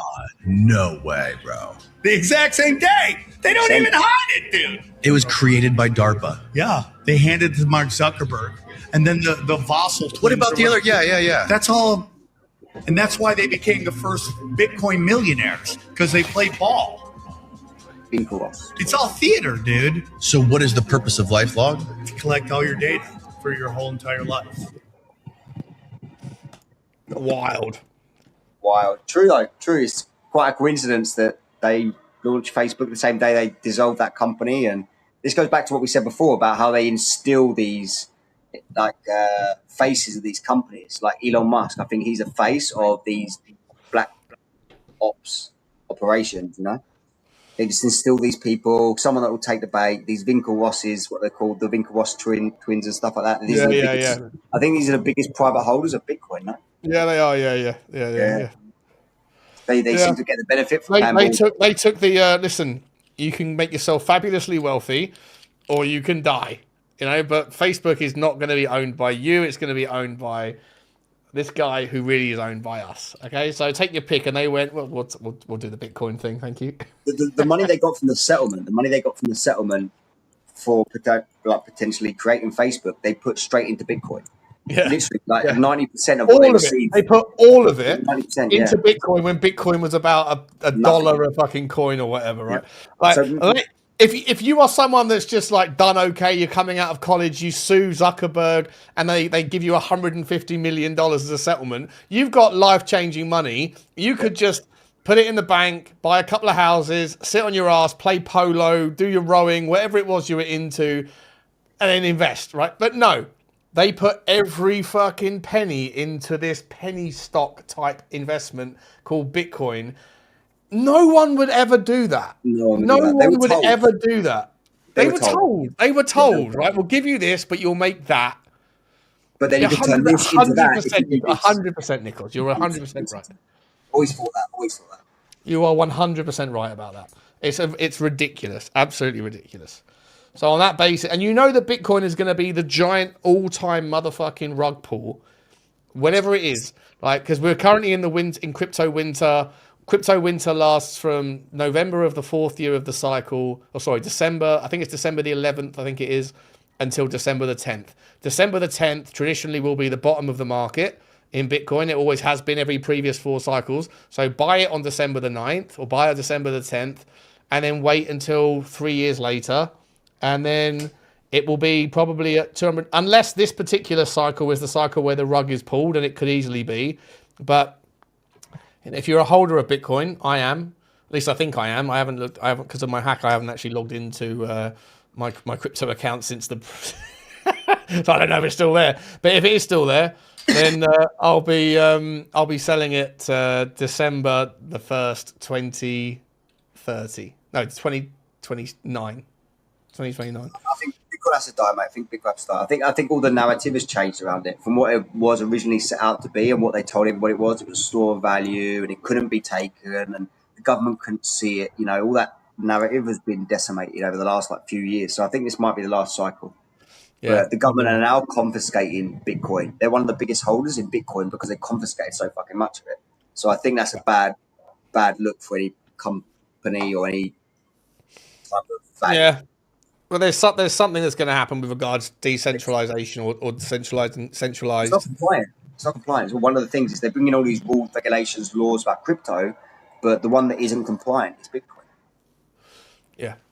100%. Doesn't fall under. Do you believe in this? Do you believe in this this story about that Satoshi Nakamoto was actually Jeffrey Epstein? Nah, I think it's a corporation.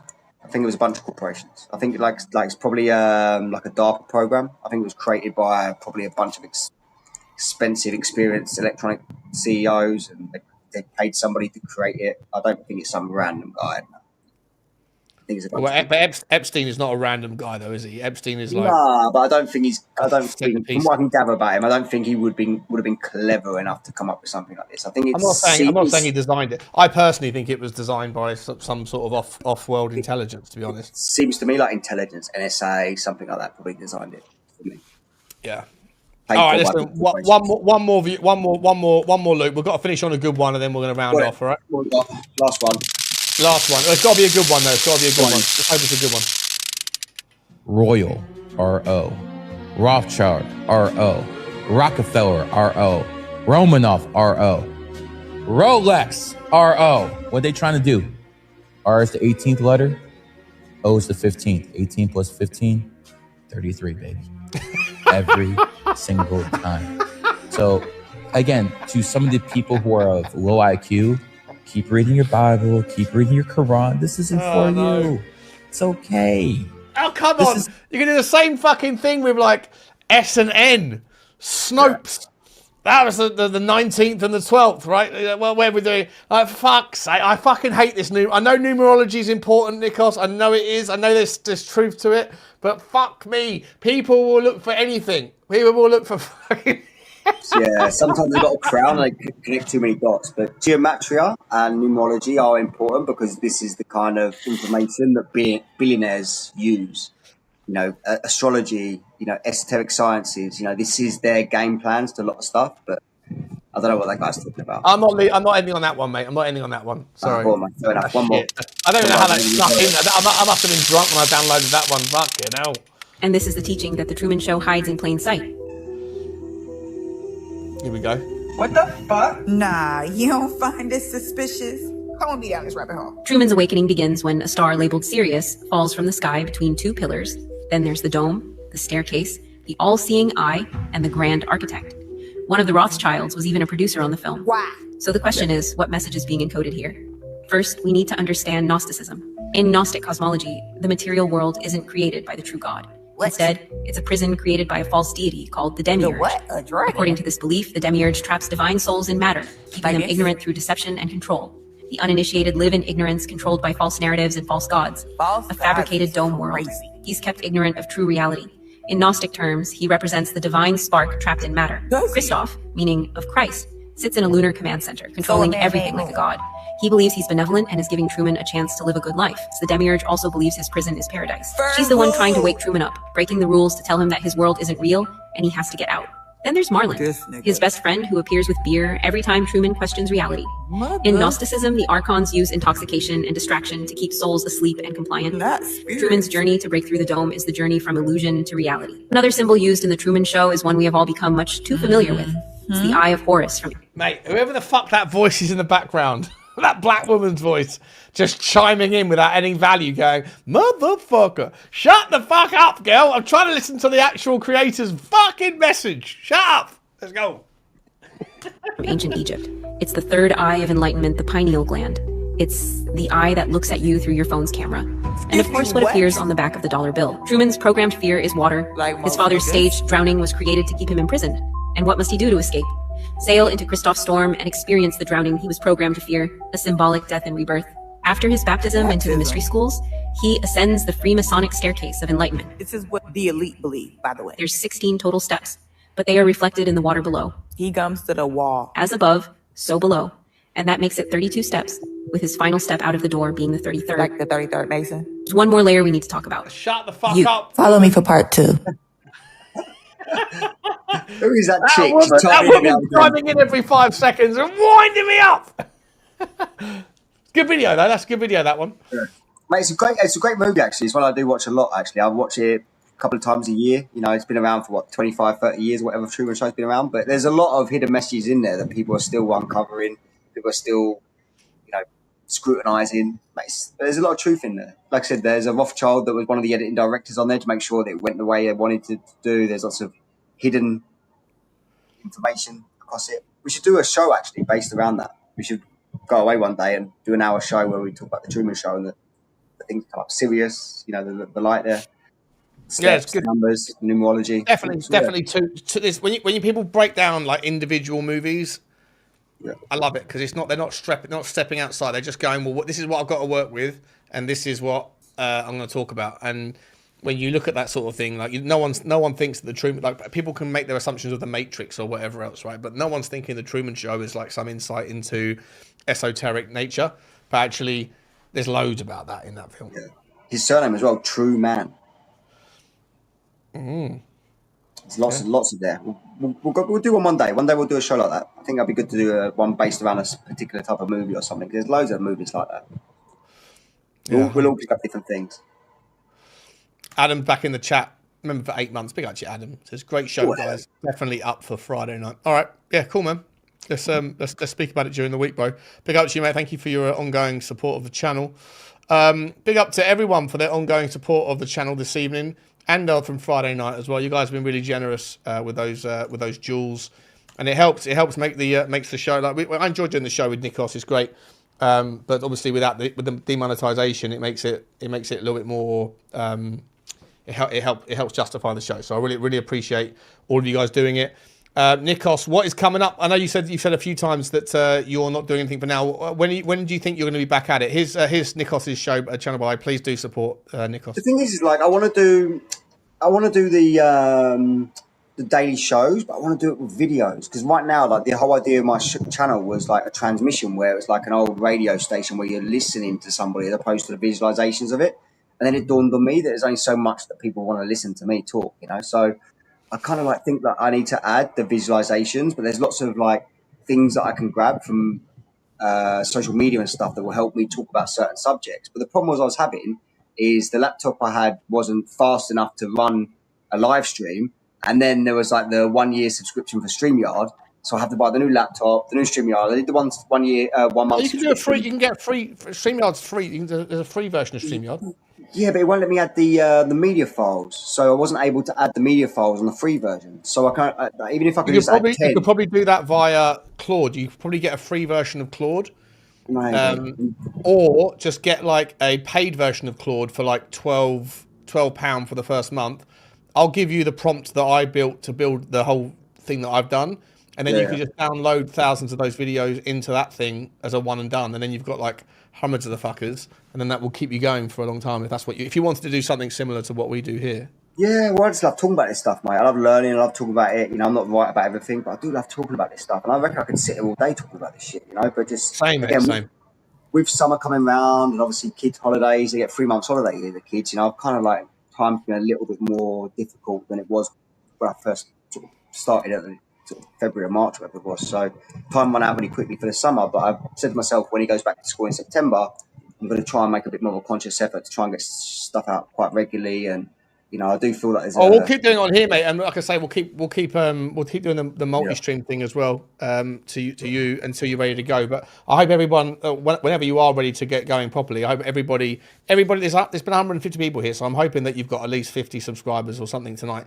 From those that haven't already subscribed, you know. But please do keep getting over and subscribing to Nikos, right? Because he's an absolute advocate for all this stuff. And to be entirely honest, if it wasn't for knowing Nikos, I wouldn't do this, right? Because it's not as fun doing it by yourself, is it? So massive. I didn't know there was 2 UFOs in Jaws. Is that real? Is there UFOs in the Jaws movie? That's fascinating. I'll have a look into that right now. Hang on, whilst we're here, 2 UFOs in Jaws. In Jaws, viewers often discuss 2 streaks of light in the night sky during the shark hunting sequence on the Orca, while internet rumors and Reddit discussions often label them as UFOs or accidental real-life meteors. Steven Spielberg confirmed they are optical special effects added intentionally in post-production. That's interesting. Fascinating. Of course he would say that. Jaws 1. Jaws 1. Say that. I don't know what Jaws. I think it might be Jaws in Jaws in the first one, 1975. That's Spielberg. Hang on. Might be able to see it here. Hang on. Let me see if I can get it. What I really liked is the little detail of the stars when they're hunting the shark overnight. What he says about the shooting. So what I really liked is the little detail of the shooting stars when they're hunting. Oh, you see that? Yeah. You see it? Yeah. Little detail of the shooting stars when they're 1, 2. Why would he put that in there? Was it Spielberg? Huh? Was it Spielberg? Jaws was Spielberg. Spielberg, yeah. Spielberg. His new film, Disclosure Day. No, I haven't. Have you seen it? Yeah, I watched it about 2 weeks ago. Any good? It kind of gave me like E.T. vibes. You know, the first time you watched the E.T. movie, like when you were a kid, you got those kind of like weird little uncertain, kind of like questionable vibes. But I watched it from like a lots of critical point of view. I watched it more like for entertainment. But yeah, I do suggest people have a look at it. Yeah, weird movie about telepathic and aliens being here, and only 2 of them being here, and not to give it too many spoilers, but yeah, I think it was a good movie. I'll go and have a look at it. But I do think all that shit is about like the same thing we spoke about, like the karmic thing. They have to tell you before they show you, sort of thing. Steven Spielberg is a Freemason puppet. Yeah, he's not only that; he's a raging PDF file, allegedly. So all those pieces are from the 80s. Stephen King, they're all in that stuff. Yeah, they are. Yeah.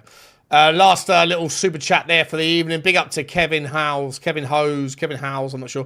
2857 says, great show, lads. Appreciate you, man. Listen, yeah, we love it. We love doing it. It's fun. There was nothing to talk about in the Tottenham world today, so we decided to do this. And we've gone for 3 hours and 15 minutes, you know, but all good things must come to an end. It's flown by as ever. I started sober. I'm now drunk as ever. How many beers have you had, Nicholas? No, mate, honestly, I really enjoyed it. I started a little bit tipsy, now I'm sober. Oh, really? I mean, you only had 1 beer, did you? Is that what you had for the whole show? Mate, I don't drink outside of here. So I literally, if I'm at the beach, I'll drink. And if I'm doing a show, I'll drink. But other than that, mate, I don't go out. Smart man. It's just like, it's like one of those things that I associate with the occasion, you know? beach. Yeah, I've gone the other way. It's like if I've got somewhere that I've got to be, if I'm driving, I won't drink. But if I don't, then I'm drinking. You know, but the magnums are well, actually I had a couple of magnums yesterday, to be honest, but I was good with them. Right, guys, big up to everyone. Appreciate everyone for the wonderful support tonight, as always. Make sure you do support Nikos. Here's the super chat. Here's his link one more time if you haven't already, and please get over there. And we'll be back. If not this week, we'll be back on. Well, if you're not early this week, we'll be back on Friday. And Sunday, we'll try and do a couple of shows a week if we can. Love you all. Please do like and subscribe and share it with your friends. And I'll see you personally tomorrow for more Tottenham content. And Nikos, have a wonderful rest of your evening, mate. Wish you all a blessed week. Thanks, guys. Take care. Ciao.